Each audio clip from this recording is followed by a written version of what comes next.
Agriculture topic complete అయిపోయిందండి. ఓకేనా? నిమిషం.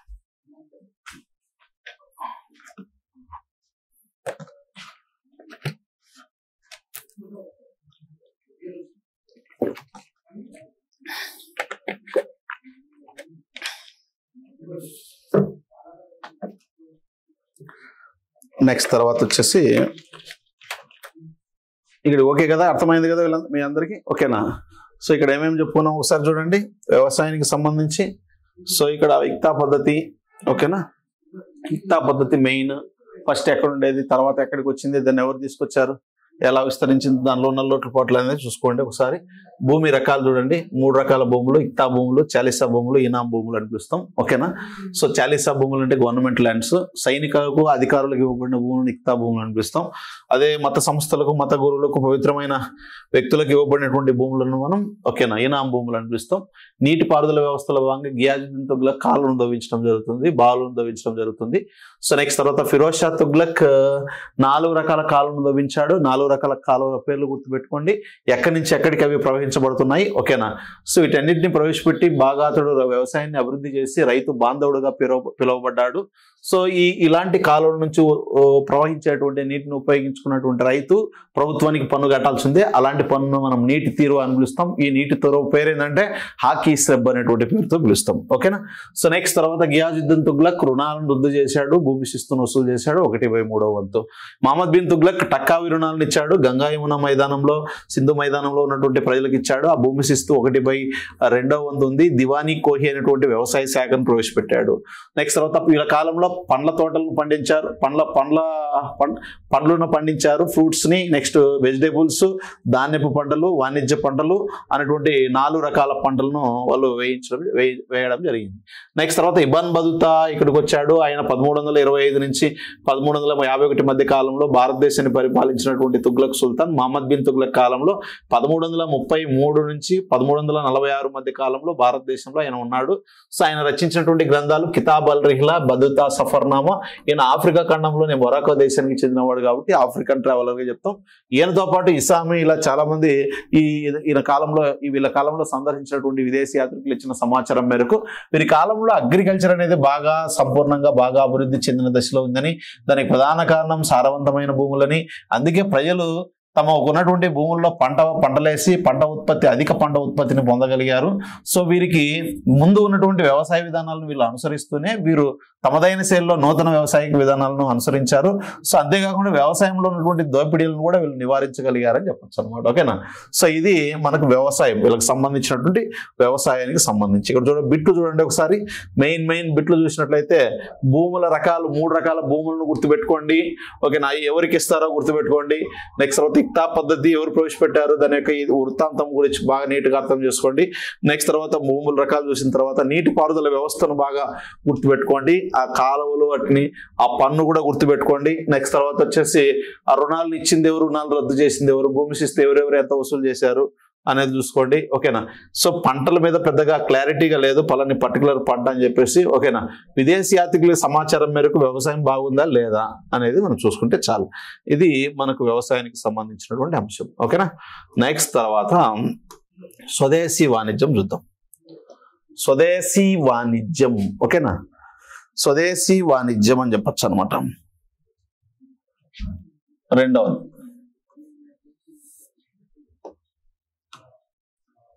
రెండవది వచ్చేసి స్వదేశీ వాణిజ్యం. స్వదేశీ వాణిజ్యం ఢిల్లీ సుల్తాన్ల కాలంలో, ఎవరి కాలంలో? ఢిల్లీ సుల్తాన్ల కాలంలో ఈ స్వదేశీ వాణిజ్యంపై గుత్తాధిపత్యాన్ని ప్రదర్శించింది ఎవరు అని అడుగుతాం అనమాట. ఓకే, ఒక్కొక్క టైంలో ఒక 3 వర్గాల వారు ఈ స్వదేశీ వాణిజ్యాన్ని శాసించడం జరిగింది వీళ్ళ కాలంలో. సో ఎవరు అన్నప్పుడు మొదటి వారు ఎవరంటే వైశ్యులు అనమాట. గుర్తుపెట్టుకోండి, ఇక్కడ వైశ్యులు ఇంకా వీళ్ళ యొక్క ప్రభావం ఏడుందంటే చూసుకోండి, గొప్ప విషయమే. నెక్స్ట్ మార్వాడీలు అని చెప్పచ్చు అనమాట. మార్వాడీలు అన్నమాట. మార్వాడీలు అంటే ఎవరు? జైనులు అని చెప్పచ్చు అన్నమాట. జైనులు. సో ఇదే మనకు కుదవ చేపలు ఉంటాయి కదా, వాళ్ళు జైనులు అంటాం. సో మార్వాడీలు అన్నమాట. వైశ్యవర్ణం వారు. నెక్స్ట్ తర్వాత మహమ్మదీయులు అన్నమాట. మహమ్మదీయులు వీళ్ళు ఢిల్లీ సుల్తాన్ల కాలం నాటి స్వదేశీ వాణిజ్యంపై గుత్తాధిపత్యాన్ని ప్రదర్శించడం జరిగింది అన్నమాట. గుత్తాధిపత్యం అంటే మోనోపోలీ, పూర్తిగా విలేక కనుసన్నల్లోనే డొమెస్టిక్ ట్రేడ్ అనేది జరిగింది అని చెప్పచ్చు అనమాట. ఓకేనా. సో నెక్స్ట్ తర్వాత ఇంకోటి ఏంటంటే ఇంకొక వర్గం కూడా ఉందన్నమాట.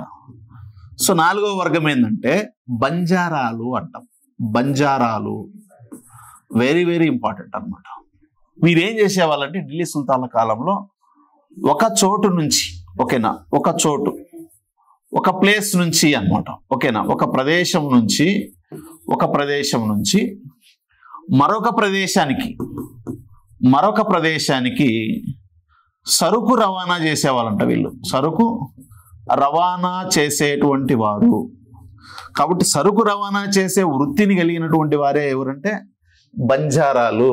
వీళ్ళు ఏమంటున్నారు ఇక్కడ ట్రేడ్ ఇక్కడ నిర్వహించింది మాత్రం ఎవరు? వైశ్యాస్, మార్వాడీస్, మహమ్మదీయులు. గుర్తుపెట్టుకోండి, వెరీ వెరీ ఇంపార్టెంట్. ఇలాంటిది ఒక్కసారి క్వశ్చన్ అడిగినట్టు ఉండదు అనమాట లాస్ట్ ప్రీవియస్ క్వశ్చన్లో. బంజారాలు అంటే ఎవరు? వీళ్ళు వ్యవసాయదారులా, వ్యాపారులా, లేదా సరుకు రవాణాదారులా, ఇలా అడగచ్చు అనమాట మనకి. ఓకేనా, గుర్తుపెట్టుకోండి. ఇక్కడ మీరు అనుకోవచ్చు ఇది ఎంత అనవసరమైన మ్యాటర్ కదా, ఏందో చెప్తాడు సార్ అనుకుంటారేమో మీరు. సో ప్రీవియస్ క్వశ్చన్లో బేస్ చేసుకొని నేను చెప్తున్నాను నేను. ఓకేనా. సో అందరు పెట్టేటి మీరు ఇప్పుడు ఇక్తా పద్ధతి ఎవరు, చెల్గాని పద్ధతి ఎవరు, వీటిని అందరు పెడతారమ్మా. ఓకేనా, దాంట్లో విద్యం లేదు. కొత్తదనం మీరు ఏంటంటే ఇలాంటి క్వశ్చన్లు అడిగినప్పుడు మీరు ఆన్సర్ చేయగలగాలి. సో ఎందుకంటే ఇక్కడ స్వదేశీ వాణిజ్యం ఉంది, విదేశీ వాణిజ్యం ఉంది. స్వదేశీ వాణిజ్యం మీద గుత్తాధిపత్యాన్ని ప్రదర్శించిన వారెవరు అంటాడు అనమాట. ఇప్పుడు ఎగ్జాంపుల్, ఇప్పుడు ప్రజెంట్ ఉన్నటువంటి మార్కెట్ సిస్టాన్ని మీరు గమనిస్తే మొత్తం మార్కెట్లో ఎక్కువగా అమెజాన్ అనేటువంటి వాళ్ళే ఎక్కువగా సేల్ చేస్తున్నారు అనమాట. వ్యాపారం అనేది ఎవరి చేతి కనుసన్నలో జరుగుతుంది. సో అమెజాన్ అంట, ఈ యాప్లు ఉన్నాయి కదా, వీటి ద్వారా ఆన్లైన్ మార్కెట్ ఎక్కువ అయిపోయింది ఇప్పుడు. ఓకేనా. సో అలా ఒక టైం అనేది ఒకరికి ఉంటుంది అనమాట. అలాగే సో ఢిల్లీ సుల్తాన్ల కాలం నాటి యొక్క వ్యాపారాన్ని చూసినట్లయితే మనము అది international trade and external trade and internal trade. ఓకేనా. స్వదేశీ వాణిజ్యం, విదేశీ వాణిజ్యం. ఇప్పుడు స్వదేశీ వాణిజ్యం ఒకరి చేతిలో ఉంటే విదేశీ వాణిజ్యం ఒకరి చేతిలో ఉంటుంది. స్వదేశీ వాణిజ్యంలో కీలక పాత్ర పోయించినటువంటి వ్యాపారులు కొందరైతే విదేశీ వాణిజ్యాన్ని సో బాగా శాసించినటువంటి ఒక వర్గం ఒకటి ఉంటుంది అనమాట. సో అలాగే ఇక్కడ కూడా ఏమవుతుందంటే ఢిల్లీ సుల్తాన్ల కాలంలో డొమెస్టిక్ ట్రేడ్ ను బాగా గుత్తాధిపత్యం వహించిన వాడు డొమెస్టిక్ ట్రేడ్ పై లేదా స్వదేశీ వాణిజ్యం మీద సో పూర్తి అజమాయిషి ప్రదర్శించినటువంటి వ్యాపారులు ఎవరు అన్నప్పుడు ఇక్కడ వైశ్యవర్ణం వారు. గుర్తుపెట్టుకోండి, ఇక్కడ వైశ్యులు ఎప్పుడు చదువుకున్నాం మనము? మలివేద కాలంలో. సో వైశ్యులు అనేటువంటి వారు ఎవరు? ఫస్ట్ బ్రాహ్మణులు, క్షత్రియులు, వైశ్యులు అనేటువంటి 3వ వర్ణంగా ఉంటూ వీరు వ్యవసాయం చేసేటువంటి వారు. తొలివేద కాలంలో మలివేద కాలంకి వచ్చేలకు వ్యాపారం వైపు మొగ్గు చూపారు. ఇలాంటివన్నీ నేర్చుకున్నాం అక్కడ మనం. తర్వాత ఏమైంది? ఎవరైతే ఈ శూద్రవర్ణం వారు వెలుగులోకి రావడం జరిగిందో అప్పుడు సో పూర్తిగా స్లోగా ఏమవుతుంది, జైన బౌద్ధ మతాలు రావడం, నెక్స్ట్ తర్వాత సో ఇలా డెవలప్ అవుతూ రావడం వల్ల ఏమవుతుందంటే స్లోగా ఈ వైశ్యులైనటువంటి వర్ణం వారు తమ ప్రాబల్యాన్ని కోల్పోతూ, అసలు ఇప్పుడు ప్రజెంట్ అయితే వైశ్యులైనటువంటి వారు వ్యాపారం చేస్తూ ఎక్కడ ఉన్నారు? చాలా తక్కువగా ఉన్నారు మనకి. ఒకప్పుడు వాళ్ళే కదా సొసైటీని శాసించినటువంటి వారు. అలాంటి వారు తమ ప్రాబల్యాన్ని కోల్పోయారు ఇప్పుడు. కానీ ఢిల్లీ సుల్తాన్ల కాలంలో సో స్వదేశీ వాణిజ్యంలో కీలక పాత్ర పోయించినటువంటి వర్ణం సో వైశ్య వర్ణము. రెండవది మార్వాడీలు అంటే యాక్చువల్గా మనకు జైనులు. సో జైనులు, ఇక్కడ జైనులు అంటే ఎవరు? జైన మతాన్ని ఎవరైతే పాటిస్తారో సో వాళ్ళందరూ కూడా వ్యవసాయాన్ని నిషేధిస్తారు వాళ్ళు. ఓకేనా. వ్యాపారాన్ని ప్రోత్సహిస్తారు. వ్యాపారంలో కూడా సో వడ్డీ వ్యాపారాన్ని, మనీ లాండరింగ్ బాగా ప్రోత్సహించినటువంటి వారు ఎవరంటే సో మనకు మార్వాడి లేదా జైనులు అని పిలుస్తాం. అలాంటి వారు సో ఓన్లీ వడ్డీ వ్యాపారానికి పరిమితం కాకుండా సో ఇంటర్నల్ ట్రేడ్ లో కీలక పాత్ర పోయించినటువంటి వ్యక్తులుగా మనం మార్వాడీలు చెప్తాం. రెండవ వర్గం. మూడోది ఏంటంటే మహమ్మదీయులు అనమాట. ఓకేనా. మహమ్మదీయులు అన్నమాట. సో మహమ్మదీయులు మళ్ళీ 2 రకాలు ఉంటారు అనమాట. స్వదేశీ మహమ్మదీయులు, విదేశీ మహమ్మదీయులు. సో విదేశీ మహమ్మదీయులు అంటే ఎవరు? అరబ్ దేశం నుంచో లేదా అరబ్ దేశాల నుంచో లేకపోతే పర్షియా పారసీక దేశం నుంచో వచ్చినటువంటి అరబుల ముస్లింలు ఎవరైతే ఉన్నారో వాళ్ళని విదేశీ ముస్లింలు అనిపిస్తాం. మరి భారతదేశంలో ఉన్నటువంటి ముస్లింలు ఏమనిపిస్తాం అంటే స్వదేశీ ముస్లింలు అంటాం. అంతెందుకు, సో విదేశాల నుంచి వచ్చినటువంటి ముస్లింలు మాత్రం స్వదేశీ వాణిజ్యంలో కానీ విదేశీ వాణిజ్యంలోని కీలక పాత్ర పోయించి బాగా డబ్బు సంపాదించి అత్యంత ధనవంతులు అయ్యారు. కానీ సో ఎవరైతే స్వదేశీ ముస్లింలుగా ఉన్నారో, ఎవరైతే భారతదేశంలో పుట్టినటువంటి ఇక్కడే ఉన్నటువంటి బైబర్త్ ఇక్కడి నుంచే ఉన్నటువంటి ముస్లింలు ఎవరైతే ఉన్నారో వాళ్ళందరూ కూడా శ్రామికులుగాను కూలీలుగా ఉంటూ ఉంటూ పేదవారుగా జీవించడం జరిగింది ఢిల్లీ సుల్తాన్ల కాలంలో. ఓకేనా, మరి వాళ్ళు ముస్లింలే వీళ్ళు ముస్లింలే కదా, కానీ సో ఇక్కడ భారతీయ ముస్లింలు మాత్రం పేదవారుగా చలామణయ్యారు. ఓకేనా, సో వాళ్ళు కూలీలు గాను శ్రామికులు గాను కనిపించేటువంటి వారు, విదేశాల నుంచి వచ్చిన వారు అంటే అరబ్బులు కానీ పారసీకులు అందరూ కూడా స్వదేశీ వాణిజ్యాన్ని శాసించగలిగారు, విదేశీ వాణిజ్యాన్ని కూడా శాసించగలిగారు, బాగా డబ్బు సంపాదించి. ఓకేనా, సో ఈ రెండు వాణిజ్యాల మీద పట్టు సాధించి అత్యంత ధనవంతులైనటువంటి వారు. కానీ ఆ స్వదేశీ ముస్లింలు విదేశీ ముస్లింలు మధ్యనే తారతమ్యం ఉండేది. ఓకేనా, సో వాళ్ళు యాక్సెప్ట్ చేసేవాళ్ళు కాదు, వాళ్ళు వీళ్ళు కలవడం అనేది యాక్సెప్ట్ చేసేవాళ్ళు కాదు. సో కాబట్టి విదేశీ ముస్లింలు అయినటువంటి అరబ్బులు పారసీకులు స్వదేశీ ముస్లింతో అత్య స్వేచ్ఛగా కలిసేటువంటి వారు కాదని చెప్పేసి చరిత్రకారులు చెప్పడం జరుగుతుంది. సో నాలుగో వర్గం ఏదంటే బంజారాలు అంటున్నాం. సో ఈ బంజారాలు అనేది ఇక్కడి నుంచే స్టార్ట్ అయిపోతుంది. యాక్చువల్గా మొఘల్స్ కాలంలో కూడా ఉంటారు ఈ బంజారాలు. ఓకేనా, సో ఢిల్లీ సుల్తాన్ల కాలంలో ఉంటారు, మొఘల్స్ కాలంలో ఉంటారు. ఏం పని చేస్తారు వీళ్ళంటే, వీళ్ళు కేవలం ఒక చోట నుంచి ఒక చోటికి సో సరుకులను ఏం చేస్తారంటే రవాణా చేసేటువంటి వారు. అది ఏ రూపంలో, ఇప్పుడు ఎగ్జాంపుల్ బుల్లకాట్ ఉంటుంది, ఎద్దుల బండి ఉంటుంది. సో ఎద్దుల బండిని నడుపుతూ వెనకల సో ఎద్దుల బండి మీద సరుకులు తీసుకెళ్తా ఉంటారు అనమాట. జస్ట్ ట్రాన్స్పోర్టర్స్ గా చెప్పొచ్చు వీళ్ళని. సో సరుకులు ఒక చోటు నుంచి ఒక చోటుకి తీసుకెళ్లేటువంటి వారుగా మనం బంజారాలను చెప్పడం జరుగుతుంది అనమాట. ఓకేనా, సో నెక్స్ట్ తర్వాత సో ఈ ఢిల్లీ సుల్తాన్ రాజు అంటే ఢిల్లీ సుల్తాన్లు ఏం చేశారంటే తమ రాజ్యంలో, ఓకేనా, సుల్తాన్లు ఏం చేశారంటే తమ రాజ్యంలో రోడ్లను వేయించారు. ఓకేనా, ఒకటి రోడ్లను వేయించారు. ఓకేనా, రెండు వంతెనలను కూడా నిర్మించారు అనమాట. వంతెనలను, సో ఇక్కడ రోడ్లను నిర్మించారు, వంతెనలు నిర్మించారు, ఇలాంటి సో ఇక్కడ అవస్థాపన సౌకర్యాలు అంటాం కదా మనము. ఓకేనా, సో రోడ్ల నిర్మాణం బాగా చేపట్టారు, సో వంతెనల నిర్మాణం బాగా చేపట్టారు అనమాట. ఎవరు? ఢిల్లీ సుల్తాన్లు అనమాట. ఎవరు?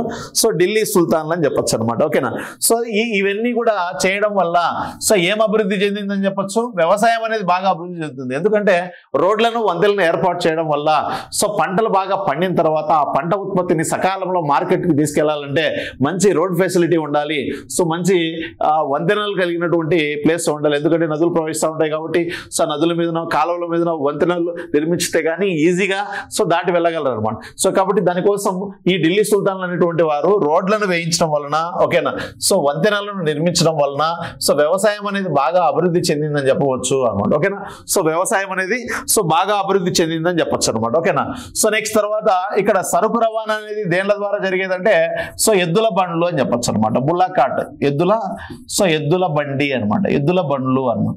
సో బుల్లకాట్స్ ద్వారా సరుకుల రవాణా చేసేవారు. ఎవరు చేసేవారు అంటే బంజారాలు చేసేటువంటి వారు అనమాట. ఓకేనా, సో కాబట్టి సుల్తాన్లు అనేటువంటి వారు రోడ్లను వంతెనలను నిర్మించడం వలన వ్యవసాయం అనేది బాగా అభివృద్ధి చెంది సో ఇక్కడ ఎద్దుల బండ్ల ద్వారా సరుకు రవాణా జరిగేది. అంతేకాకుండా ఈ రహదారుల మీద, ఓకేనా, సో రహదారుల మీద దొంగతనాలు దోపిడీలు జరిగేవి అనమాట. దోపిడీలు జరిగేవి అనమాట. ఓకేనా, సో ఎందుకంటే బాగా, ఓకేనా, సో ఒక చోటు నుంచి ఒక సరుకు వెళ్ళేటప్పుడు ఆ సరుకును దొంగిలించి సో ఇక్కడ దొంగతనాలు చేయడము, దోపిడీ చేయడము, ఇలాంటి కార్యకలాపాల వల్ల సో ఇక్కడ వీళ్ళకి ఏమవుతుందంటే సో వీళ్ళ యొక్క వ్యాపారానికి ఆటంకం అనేది మనకు కనిపించినట్లుగా కూడా తెలుస్తూ ఉంది అనమాట. ఓకేనా, సో ఇవి మనకు మెయిన్ ముఖ్యమైనటువంటి అంశాలుగా. నెక్స్ట్ వీరి కాలంలో పరిశ్రమలు చూద్దాం ఒకసారి. సో వీరి కాలంలో ఏ పరిశ్రమలు ఉన్నాయో చూద్దాం.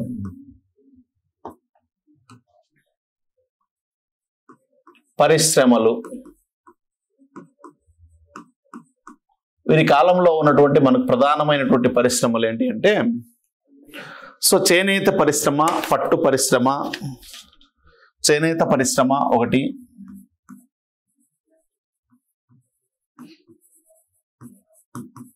చేనేత పరిశ్రమ రెండోది, పట్టు పరిశ్రమ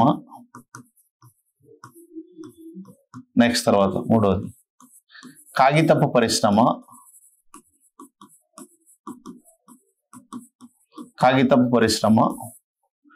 నెక్స్ట్ తర్వాత వచ్చేసి నిర్మాణ పరిశ్రమ,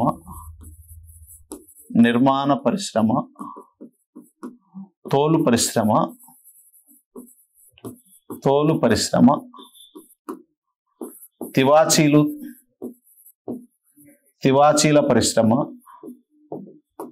తివాచీల పరిశ్రమ, లోహపు పరిశ్రమ,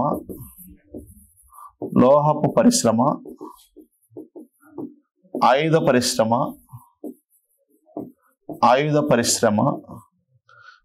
పరిశ్రమ, దంతపు వస్తువులు, దంతపు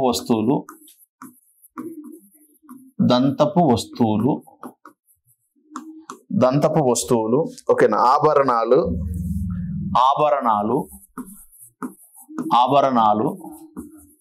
విలాస వస్తువులు ఇవి గుర్తుపెట్టుకోండి, ఓకేనా. సో ఇవన్నీ కూడా వీరి కాలం నాటి ఇండస్ట్రీస్ గా చెప్పవచ్చు అనమాట, ఓకేనా. సో ఇండస్ట్రీస్ గా చెప్పవచ్చు అనమాట. నెక్స్ట్ తర్వాత వచ్చేసి వీరి కాలంలో చూడండి, ఇక్కడ చేనేత పరిశ్రమ బాగా ఉండేదంట, అంటే టెక్స్టైల్ ఇండస్ట్రీస్ అని చెప్పొచ్చు అనమాట. పట్టు పరిశ్రమ, సిల్క్ ఇండస్ట్రీ, ఓకేనా. కాగితపు పరిశ్రమ, పేపర్, కన్స్ట్రక్షన్ రంగం అనమాట. తోలు పరిశ్రమ, ఓకేనా. తివాచీలు అంటే డోర్ మ్యాట్స్ అంటాం. ఐరన్ ఇండస్ట్రీ అన్నమాట, వెపన్స్ తయారు చేసేటువంటి పరిశ్రమ. దంతపు వస్తువులు అన్నమాట. ఆభరణాలు అన్నమాట, ఓకేనా. ఇక్కడ ఏంటంటే ఆభరణాలు అని చెప్పొచ్చు అనమాట. ఆర్నమెంట్స్, ఓకేనా. ఆభరణాలు. విలాస వస్తువుల తయారీ పరిశ్రమ,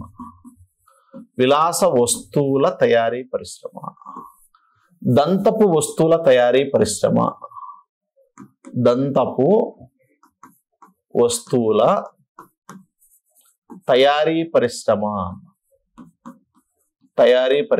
చూడండి ఇక్కడ ఫస్ట్ చేనేత పరిశ్రమ అంటే మీకు తెలిసిందే కదా, బట్టల పరిశ్రమ, బట్టలు తయారు చేసే పరిశ్రమ. సో పట్టు పరిశ్రమ, పట్టు తయారీ పరిశ్రమ, కాగితపు పరిశ్రమ, నిర్మాణ రంగము, కన్స్ట్రక్షన్ ఇండస్ట్రీ, తోలు తయారీ పరిశ్రమ, తివాచీలు తయారీ పరిశ్రమ, లోహపు పరిశ్రమ, ఆయుధ పరిశ్రమ, దంతపు వస్తువుల తయారీ పరిశ్రమ, ఆభరణాలు, విలాస వస్తువులు అన్ని తయారు చేసేటువంటి వారు. కానీ ఎక్కువగా ఏం తయారు చేశారనేది ఇక్కడ చూసుకోండి అంతే. ఇది మనకి ఇక్కడ గుర్తుపెట్టుకోండి. ఈ మూడు, పట్టు పరిశ్రమ, కాగిత పరిశ్రమ, ఈ మూడు గుర్తుపెట్టుకోండి. ఫస్ట్ ఢిల్లీ సుల్తాన్ల కాలంలో ఉన్నటువంటి ముఖ్యమైనటువంటి పరిశ్రమలు గుర్తించండి. బాగా అభివృద్ధి చెందినటువంటి పరిశ్రమలు ఏంటి అంటే, ఒకటి చేనేత పరిశ్రమ, పట్టు పరిశ్రమ, కాగితం. ఇక్కడ పట్టు తయారీ పరిశ్రమ అని అర్థం, ఓకేనా. కాగితం తయారు చేసే పరిశ్రమ, సో వస్త్రాల తయారీ పరిశ్రమ, ఈ మూడు ఇండస్ట్రీలు బాగా అభివృద్ధి చెందిన దశలో ఉన్నాయని చెప్పొచ్చు అనమాట, ఓకేనా. సో నెక్స్ట్ తర్వాత వచ్చేసి ఇబ్న్ బతుతా కొంత సమాచారం ఇచ్చాడు అనమాట. ఇబ్న్ బతుతా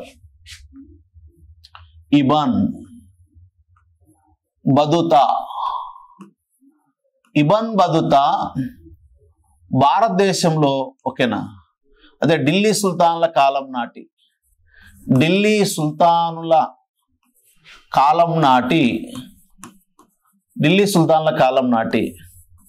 ప్రసిద్ధ నగరాల ప్రస్తావన చేశాడు అనమాట. ప్రసిద్ధ నగరాల గురించి తన గ్రంథాలలో ప్రస్తావించాడు అనమాట. ప్రసిద్ధ నగరాల ప్రస్తావన చేశాడు. ప్రసిద్ధ నగరాల ప్రస్తావన ఎక్కడ చేశాడు? తను రచించినటువంటి గ్రంథాలలో చేశాడు అనమాట.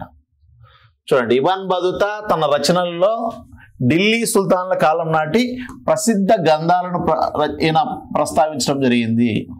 మెయిన్ ఇంపార్టెంట్ సిటీస్ గురించి ప్రస్తావించినటువంటి వ్యక్తి ఎవరు అంటాడు. ఢిల్లీ సుల్తాన్ల కాలం నాటి సో పలాని ఒక సిటీ పేరు ఇచ్చి ఈ సిటీ యొక్క ప్రస్తావన చేసినటువంటి ట్రావెలర్, విదేశీ ట్రావెలర్ ఎవరు అంటాడు అనమాట.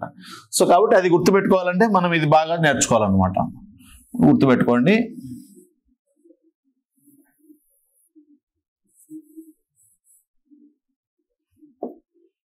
సో ఈ ఏరియాలోకి రండి. ఈ ఏరియా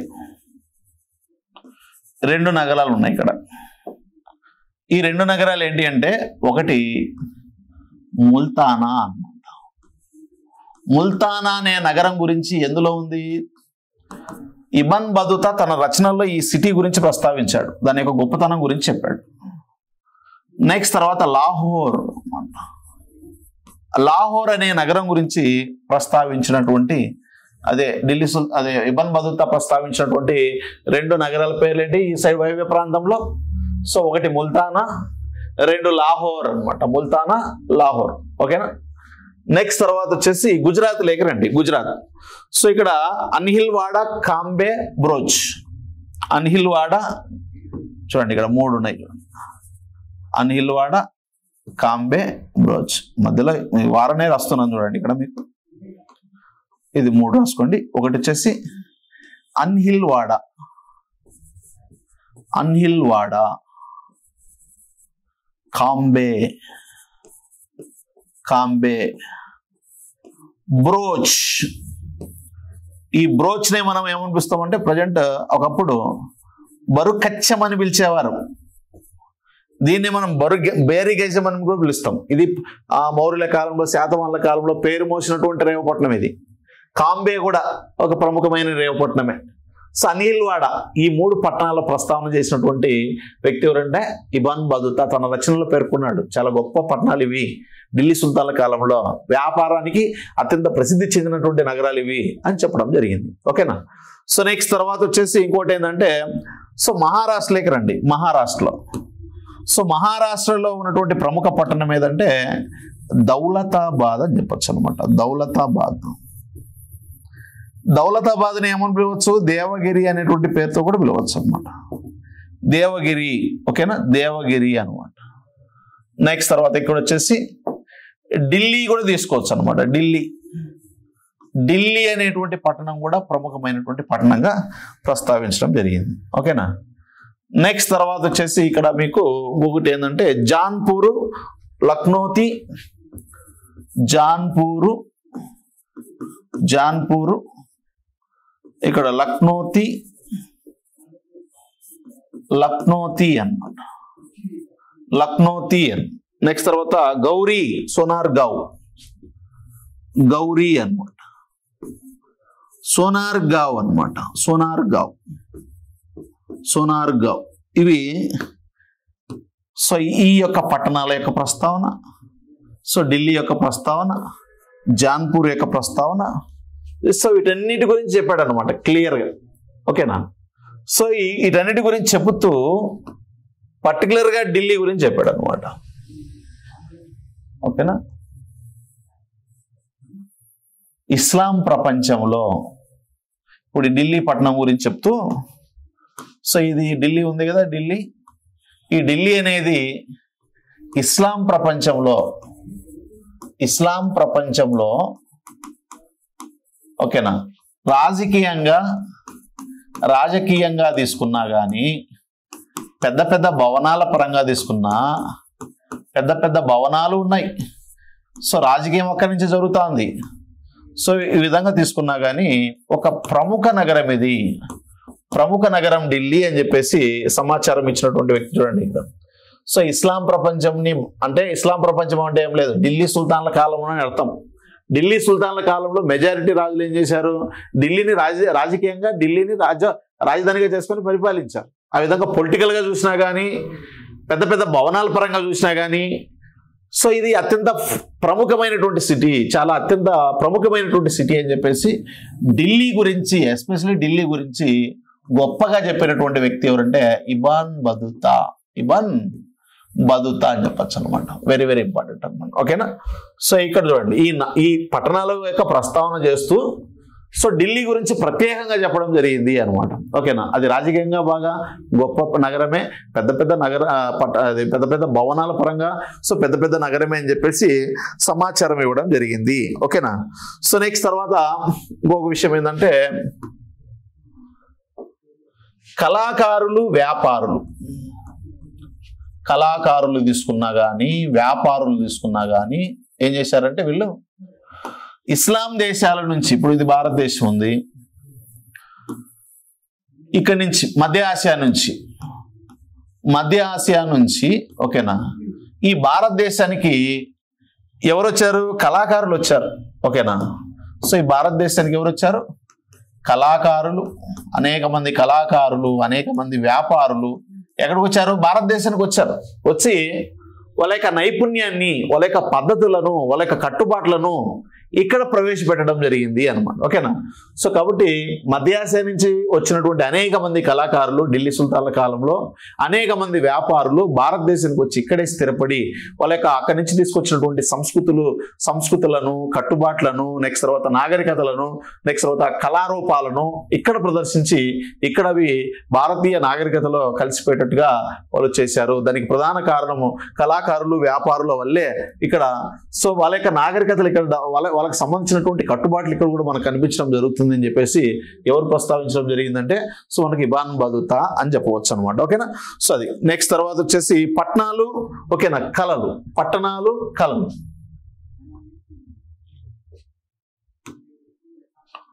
పట్టణాలు, సో పట్టణాలు, ఓకేనా, ఇవేలండి.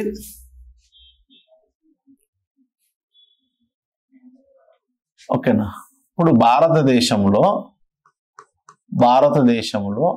ఓకేనా, భారతదేశంలో ఉన్నటువంటి పట్టణాలు తీసుకున్నా కానీ నెక్స్ట్ తర్వాత భారతదేశంలోని కళలు, ఈ రెండు బాగా అభివృద్ధి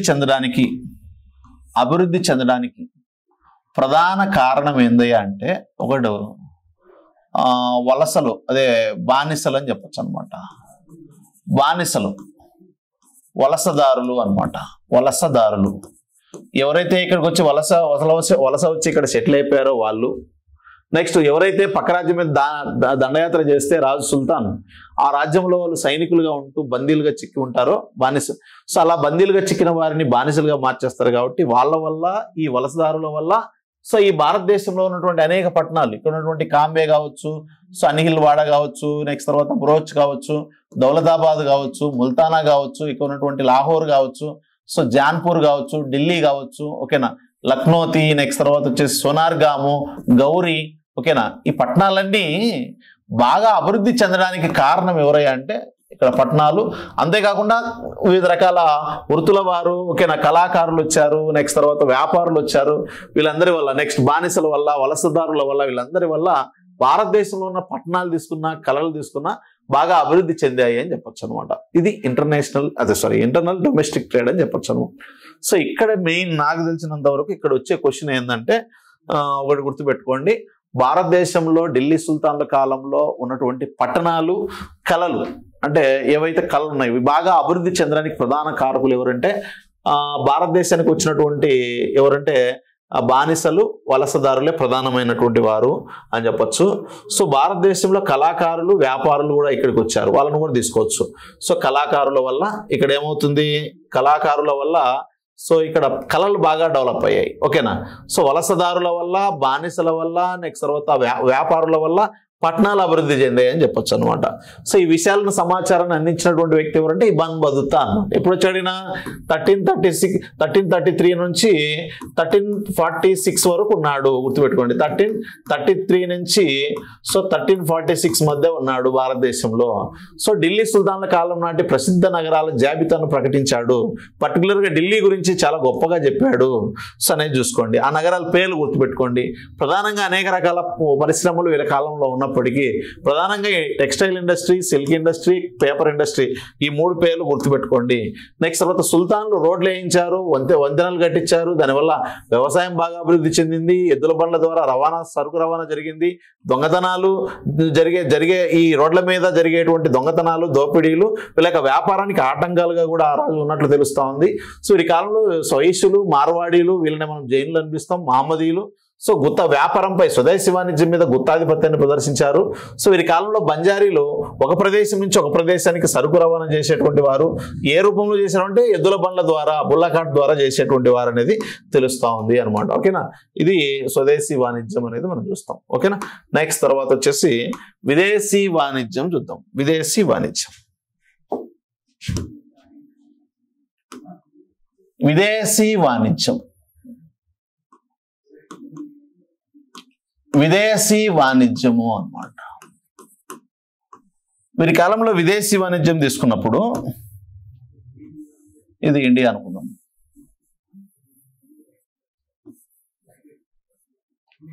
వీరు ప్రధానంగా ఏ దేశాలతో వర్తక వాణిజ్యాలు నిర్వహించారంటే ఇది ఈ సైడ్ ఉన్నటువంటి మధ్య ఆసియా దేశాలతో, మధ్య ఆసియా దేశాలు అన్నమాట.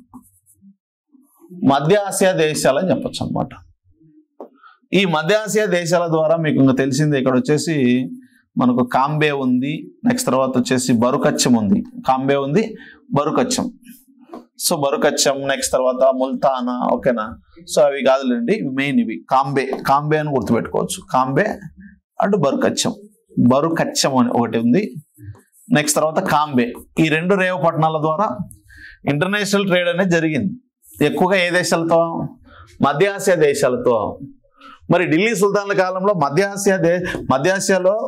ఆసియాతో వర్తక వాణిజ్యం జరిగింది అంటున్నాం కదా. మరి విదేశీ వాణిజ్యం మీద గుత్తాధిపత్యాన్ని ప్రదర్శించినటువంటి వారు ఎవరు అంటే మహమ్మదీయులు అన్నమాట. మహమ్మదీయులు. సో అది కూడా ఎవరంటే అరబిక్ జాతికి చెందినవారు, లేదంటే పారసీక జాతికి చెందినవారు అన్నమాట. అరబిక్ పారసీక జాతికి చెందినటువంటి ఈ మహమ్మదీయులు ఈ యొక్క విదేశీ వాణిజ్యాన్ని బాగా శాసించగలిగారు అని చెప్పొచ్చు అనమాట. ఓకేనా?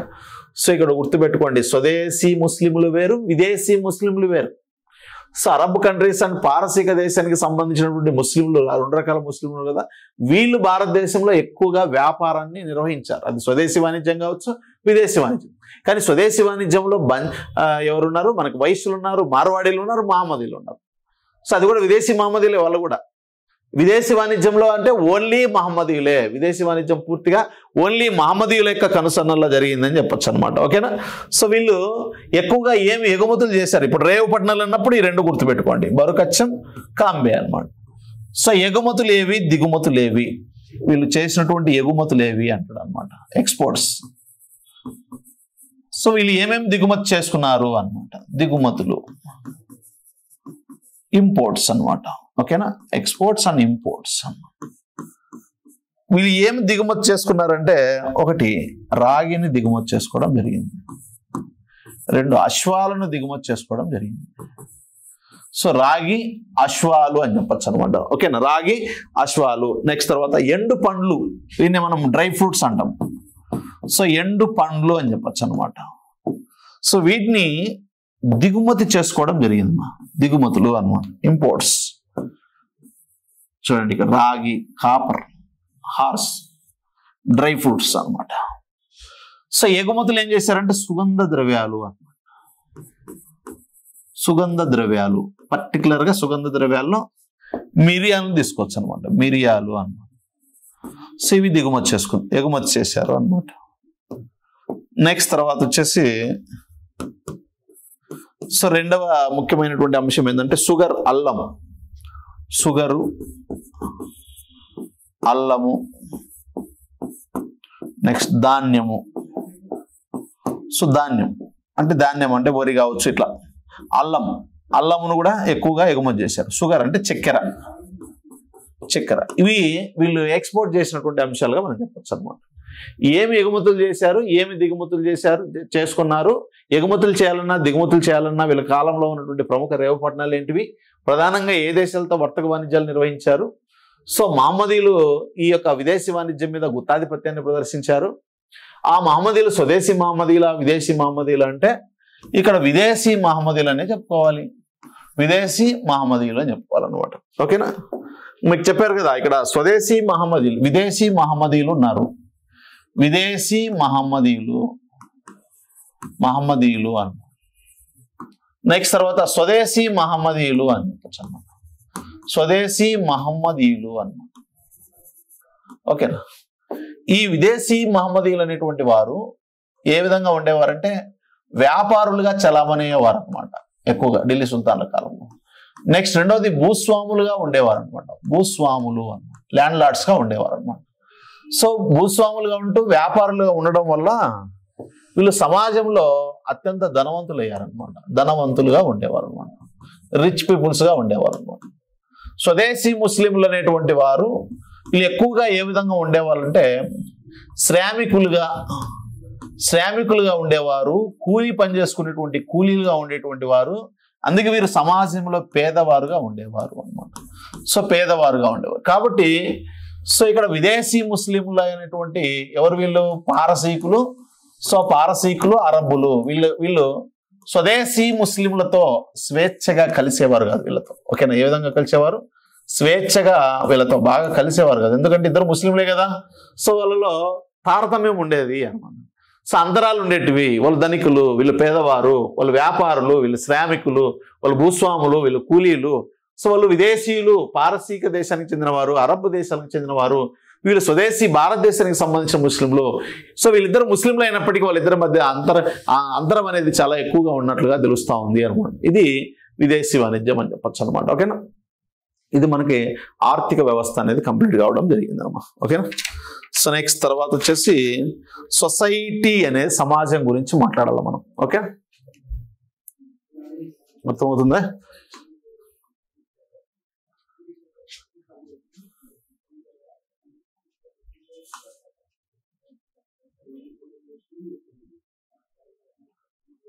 ఓకే,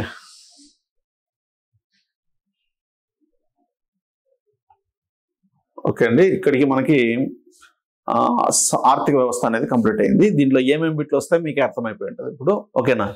సో ముఖ్యంగా మనం ఏమేమి చదవాలి, ఇక్కడ విదేశీ వాణిజ్యం అంటే మహమ్మదీయులు, స్వదేశీ వాణిజ్యం అన్న మహమ్మదీయులే, కాకపోతే వీళ్ళు విదేశీ మహమ్మదీయులు. నెక్స్ట్ బంజారాలు వచ్చారు, నెక్స్ట్ తర్వాత వైశ్యులు వచ్చారు, మార్వాడీలు వచ్చారు. సో ట్రేడ్ సెంటర్స్ వచ్చాయి. ఓకేనా. ఎక్స్పోర్ట్స్ ఏం చేశారు, ఇంపోర్ట్స్ ఏం చేశారు. ఓకేనా. ప్రధానంగా ఏ దేశాలతో వర్తక వాణిజ్యం నిర్వహించారు, స్వదేశీ వాణిజ్యాలు ఏ పరిశ్రమలు బాగా ఫేమస్. ఓకేనా. నెక్స్ట్ తర్వాత భారతదేశంలో పట్టణాల ప్రస్తావన చేసినటువంటి వ్యక్తి ఎవరు, ప్రధానంగా ఏ పట్టణం ప్రస్తావన ప్రధానంగా ఉంది. ఓకేనా. నెక్స్ట్ కళలు అభివృద్ధి చెందాయా లేదా, కళలు అభివృద్ధి చెందడానికి పట్టణాలు అభివృద్ధి చెందడానికి ప్రధాన కారకులు ఎవరు. ఓకేనా. వ్యాపారులు అని చెప్పొచ్చు, వలసదారులు అని చెప్పొచ్చు, బానిసలు అని చెప్పొచ్చు.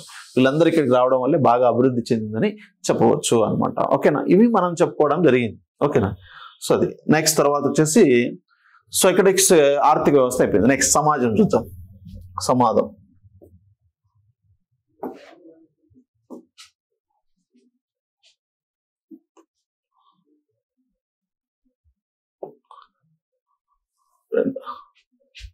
సమాజము అన్నమాట.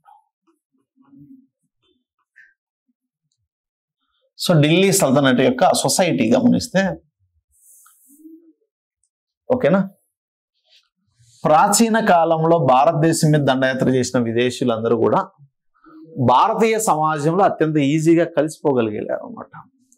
ప్రాచీన కాలంలో భారతదేశం, ప్రాచీన కాలంలో ఎవరు దాడి చేశాడు భారతదేశం మీద, చూడండి ఇక్కడ ప్రాచీన కాలము అన్నమాట. సో ప్రాచీన కాలంలో అంటే ఇప్పుడు ప్రాచీన కాలంలో భారతదేశం మీద దాడి చేసినటువంటి మొదటి వారు ఎవరంటే పార్సీకులు అని చెప్పచ్చు అనమాట. పార్సీకులు, పార్సీకుల తర్వాత గ్రీకులు అని చెప్పచ్చు అనమాట. గ్రీకుల తర్వాత ఇండో గ్రీకులు అనమాట. అదేలేండి, మధ్యలో గ్యాప్ వస్తుంది. ఓకేనా. ఇండో గ్రీకులు, ఈ మధ్యలో మౌరియన్స్ వస్తారు నీకు. నెక్స్ట్ తర్వాత సిథియన్స్ అనమాట. సిథియన్స్ తర్వాత పార్థియన్స్ అనమాట. పార్థియన్స్ తర్వాత నెక్స్ట్ తర్వాత క్షాత్రపులు అనమాట. క్షాత్రపులు నెక్స్ట్ తర్వాత కుషానులు అనమాట. కుషానుల తర్వాత సో కలబ్రులు అనమాట. కలబ్రులు అనమాట. కలబ్రుల తర్వాత హూనులు అని చెప్పచ్చు అనమాట. హూనులు అనమాట. సో నెక్స్ట్ తర్వాత వచ్చేసి సో ముస్లింలు అని చెప్పచ్చు అనమాట. ముస్లింల తర్వాత పోర్చుగీస్ వారు అన్నమాట, డచ్ వారు అన్నమాట, నెక్స్ట్ బ్రిటిష్ వారు అని చెప్పచ్చు, నెక్స్ట్ డేనిష్ వారు అన్నమాట, నెక్స్ట్ తర్వాత ఫ్రెంచ్ వారు అన్నమాట. ఇది క్రమం, విదేశీయుల మీద దాడి చేసినటువంటి క్రమం. సో ఇక్కడ విదేశీయులు అంటే ఎంతవరకు వస్తుంది మనకి, ఇదంతా కూడా ప్రాచీన కాలమే. సో వీళ్ళు మధ్య కాలంలో, వీళ్ళు ఆధునిక కాలంలో భారతదేశం మీద దాడులు, అదే భారతదేశానికి వలస వచ్చినటువంటి వారు దాడులు చేయడం ఒక లెక్క. సో వ్యాపార నిమిత్తం మొత్తానికి అయితే విదేశీయులు అనేది గుర్తుపెట్టుకోండి. ఓకేనా.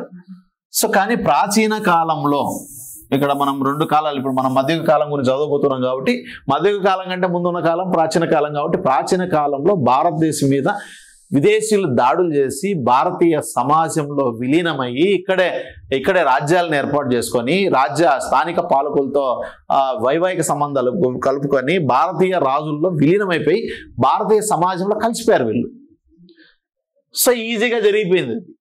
కానీ మధ్యయుగ కాలం దగ్గరకు వచ్చాక భారతదేశం మీద ఎవరు దాడులు చేశారు, ముస్లింలు దాడులు చేశారు అన్నమాట. సో మధ్యయుగ కాలంలోకి వచ్చాక ఎవరు దాడులు చేశారు, ముస్లింలు దండయాత్ర చేశారు అన్నమాట. కానీ ముస్లింల యొక్క ఆచార వ్యవహారాలు కానీ సంస్కృతి సాంప్రదాయాలు కానీ భారతదేశంలో ఉన్నటువంటి హిందువులతో పోల్చుకుంటే డిఫరెంట్గా ఉండడం వలన సో ఈ భారతదేశంలో ఈ ముస్లింలు దాడులు చేసి ఇస్లాం సామ్రాజ్య స్థాపన జరిగిన తర్వాత సో ఈ యొక్క సుల్తాన్లు ఎవరైతే ఉన్నారో, ఢిల్లీ సల్తనతే కదా మొట్టమొదటి ఇస్లాం సామ్రాజ్యం. సో కాబట్టి ఈ ఢిల్లీ సల్తనత్ పరిపాలించినటువంటి పాలకులందరూ కూడా సో ఈ హిందువుల మీద దాడులు చేసి ఆ బలవంతంగా వాళ్ళను ఇస్లాం మతాన్ని విప్పించడానికి ప్రయత్నం చేశారు. కానీ సో మెజారిటీ పీపుల్స్ సో వాళ్ళ యొక్క సంస్కృతి సాంప్రదాయాలు వీళ్ళ యొక్క సంస్కృతి సాంప్రదాయాలు అంటే హిందువుల యొక్క సంస్కృతి సాంప్రదాయాలు ముస్లింల యొక్క సంస్కృతి సాంప్రదాయాలు డిఫరెంట్గా ఉండడం వల్ల సో ఇక్కడ ఢిల్లీ సుల్తాన్లు అనేక సందర్భాల్లో కూడా సో ఇక హిందువుల మీద దాడులు చేసి సో హిందూ దేవాలయాలను ధ్వంసం చేయడం హిందువులను బెదిరించడం సో ఈ విధంగా ముస్లింలుగా మార్చడానికి అనేక ప్రయత్నాలు చేశారు. కానీ వాళ్ళ యొక్క సంస్కృతి సాంప్రదాయాలు డిఫరెంట్గా ఉండడం వల్ల చాలా అసలు మ్యాక్సిమం వీళ్ళు సో ఇక్కడ ముస్లింలుగా టర్న్ కాలేదనే చెప్పుకోవచ్చు అనమాట. అందుకే ఇక్కడ హిందూ ముస్లింల మధ్య వేరువేరుగా నివసించేటువంటి వారు అనేది మనం తెలుసుకోవచ్చు అనమాట. సో కాబట్టి ముస్లింల యొక్క దాడుల ఫలితంగా ఓకేనా సో ముస్లింల దాడుల ఫలితంగా భారతదేశంలో ఇస్లాం సామ్రాజ్య స్థాపన జరిగింది. ఈ దాడుల ఫలితంగా ఇస్లాం సామ్రాజ్య స్థాపన చేసినటువంటి రాజులు ఎవరైతే ఉన్నారో సో వీళ్ళు ఇక్కడ స్లోగా ఇస్లాం తత్వం అనేది భారతదేశంలోకి వచ్చేసింది. సో ఇస్లాం రాజ్య స్థాపన జరిగింది. సో వాళ్ళు ఇస్లాం సామ్రాజ్యం అంతా కూడా అదే భారతదేశం అంతటా కూడా ఇస్లాం మతాన్ని వ్యాప్తి చేయాలని స్థానికంగా ఉన్నటువంటి హిందువులను సో వాళ్ళను ఒత్తిడి చేసి ముస్లింలుగా మార్చడం కోసం ప్రయత్నం చేశారు. ఎన్ని ప్రయత్నాలు చేసినా కానీ హిందువులుగానే ఉండిపోయారని చెప్పుకోవచ్చు అనమాట. సో కాబట్టి ఇక్కడ ఢిల్లీ సుల్తాన్ల కాలం నాటి ఓకేనా ఈ భారతీయ సమాజం తీసుకున్నప్పుడే మనం సో సమాజం తీసుకున్నప్పుడు ఈ సమాజంలో ప్రధానంగా రెండు వర్గాలు కనిపిస్తాయి. సో ఒకటి ఏంటంటే సో ఒకటి హిందువులు అనేటువంటి ఒక వర్గం అనమాట, హిందువులు అనమాట. సో రెండవది ఏంటంటే ముస్లింలు అనేటువంటి వర్గం తీసుకుంటాం ఓకేనా. సో ఒకటి హిందువులు రెండో ముస్లింలు అనమాట ఓకేనా. సో ఇక్కడ మెజారిటీ పీపుల్స్ ఎవరున్నారు? హిందువులే ఉన్నారు ఓకేనా. మైనారిటీస్ ఎవరున్నారు? తక్కువ మంది ఎవరున్నారు? ముస్లింలు ఉన్నారు. కానీ తక్కువ మంది ముస్లింలు అయినటువంటి వీళ్ళే కదా భారతదేశాన్ని పరిపాలించేటువంటి పాలకులు. కాబట్టి పాలకులుగా ఉన్నారు వీళ్ళు. సో కాబట్టి హైయెస్ట్ పొజిషన్లో ఉన్నది ఎవరంటే ముస్లింలు ఓకేనా. సో కాబట్టి ముస్లింలు ఇక్కడ ఇస్లాం సామ్రాజ్యాన్ని స్థాపించారు. ఇక ఢిల్లీ సల్తనత్ పరిపాలించినటువంటి పాలకులు అందరూ కూడా సో మనకు పూర్తిగా ఇక మతపరమంగా పరిపాలన చేశారని చెప్పలేం. కానీ సో మెజారిటీ పీపుల్స్ అయితే భారతదేశాన్ని ఇస్లాం సహిత రాజ్యంగా మార్చడం జరిగింది. సో కాబట్టి ఇక్కడ ముస్లిం పాలకులు రాజ్యస్థాపన చేయడం వల్ల ఉన్నత ఉద్యోగాలలో కూడా ఎక్కువ మంది హిందువులను తీసుకోలేదు వీళ్ళు. అందరూ కూడా ముస్లిం కమ్యూనిటీకి సంబంధించినటువంటి వారినే ఉన్నత ఉద్యోగాల్లో నియమించుకోవడం జరిగింది ఓకేనా.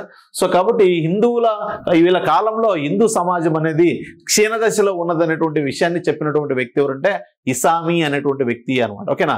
ఇసామి అనే చరిత్రకారుడు ఏమని చెప్తాడంటే సో ఈ ఢిల్లీ సుల్తాన్ల కాలంలో హిందువుల యొక్క సమాజం ఇప్పుడు టోటల్ ఢిల్లీ సల్తనత్ అనే రాజ్యం యొక్క సమాజాన్ని మనం అబ్జర్వ్ చేసినప్పుడు ఆ సమాజంలో హిందువులు ఉన్నారు, ముస్లింలు ఉన్నారు. పర్టికులర్గా హిందూ సమాజాన్ని మనం అబ్జర్వ్ చేసినప్పుడు ఆ హిందూ సమాజం అనేది క్షీణ దశలో ఉన్నదనేటువంటి విషయాన్ని ప్రకటించినటువంటి వ్యక్తి ఎవరంటే సో ఇసామి. సో కాబట్టి ఇసామి తన రచనల్లో ఏమని పేర్కొన్నాడు? ఢిల్లీ సుల్తాన్ల కాలంలో హిందూ సమాజం అనేది క్షీణ దశలో ఉన్నదని చెప్పినటువంటి వ్యక్తి ఎవరంటే మనకు సో ఇసామి అనేటువంటి వ్యక్తిని చెప్పవచ్చు అనమాట ఓకేనా. నెక్స్ట్ తర్వాత ముస్లింలు తీసుకున్నప్పుడు ఓకేనా సో ముస్లింలే తీసుకుందాం. ముస్లింలలో స్త్రీలు ఉన్నారు, సో పురుషులు ఉన్నారు అనమాట. స్త్రీలు ఉన్నారు, పురుషులు ఉన్నారు. హిందువుల్లో స్త్రీలు ఉన్నారు, సో నెక్స్ట్ తర్వాత పురుషులు ఉన్నారు. ప్రధానంగా స్త్రీ యొక్క స్థానాన్ని మనం చర్చించినప్పుడు సో ఈ యొక్క ఢిల్లీ సుల్తాన్ కాలం నాటి సమాజంలో ఉన్నటువంటి స్త్రీ పురుషులు ఓకేనా. సో స్త్రీ పురుషులు అది ముస్లిం స్త్రీలు కావచ్చు, లేదంటే హిందూ స్త్రీలు కావచ్చు, ముస్లిం పురుషులు కావచ్చు, హిందూ పురుషులు కావచ్చు. టోటల్ ఇక సమాజంలో సో స్త్రీలు ఉన్నారు, నెక్స్ట్ తర్వాత పురుషులు ఉన్నారు. కానీ పురుషులకు సమానమైనటువంటి స్థానం అనేది స్త్రీలకు లేదనే చెప్పుకోవచ్చు అనమాట ఓకేనా. సో కాబట్టి ఇక్కడ ఢిల్లీ సల్తనత్ సమాజంలో సో స్త్రీలకు పురుషులకు సమాన స్థానం అనేది లేదు. సో ఇక్కడ స్త్రీ తక్కువ స్థానాన్ని పొందిందని చెప్పొచ్చు అనమాట ఓకేనా. సో ఇంకొకటి ఏంటంటే ముస్లిం సమాజం తీసుకున్నా, హిందూ సమాజం రెండు తీసుకున్నా అంటే ఓన్లీ ముస్లింలు తీసుకున్నప్పుడు స్త్రీ ఆమెకు పెద్ద మంచి పేరు అయితే అదే ఎక్కువ మంచి స్థానం అయితే లేదనమాట ఓకేనా. సో ఈ యొక్క ముస్లిం సమాజం స్త్రీకి మంచి స్థానం ఇవ్వలేదు ఓకేనా. సో ఆమెకు మంచి పొజిషన్ ఉందని మనం చెప్పలేము అనేది గమనించాలన్నమాట ఓకేనా. సో స్త్రీలకు గౌరవ స్థానం అనేది లేదనేది గమనించాలన్నమాట. సో ఓన్లీ ముస్లింలను గమనించినప్పుడు సో ముస్లిం స్త్రీలకు గౌరవప్రదమైనటువంటి స్థానం అయితే లేదు ఓకేనా. నెక్స్ట్ ఓన్లీ హిందూ సమాజం తీసుకున్నప్పుడు హిందూ సమాజంలో కూడా స్త్రీకి గౌరవప్రదమైనటువంటి స్థానం లేదు.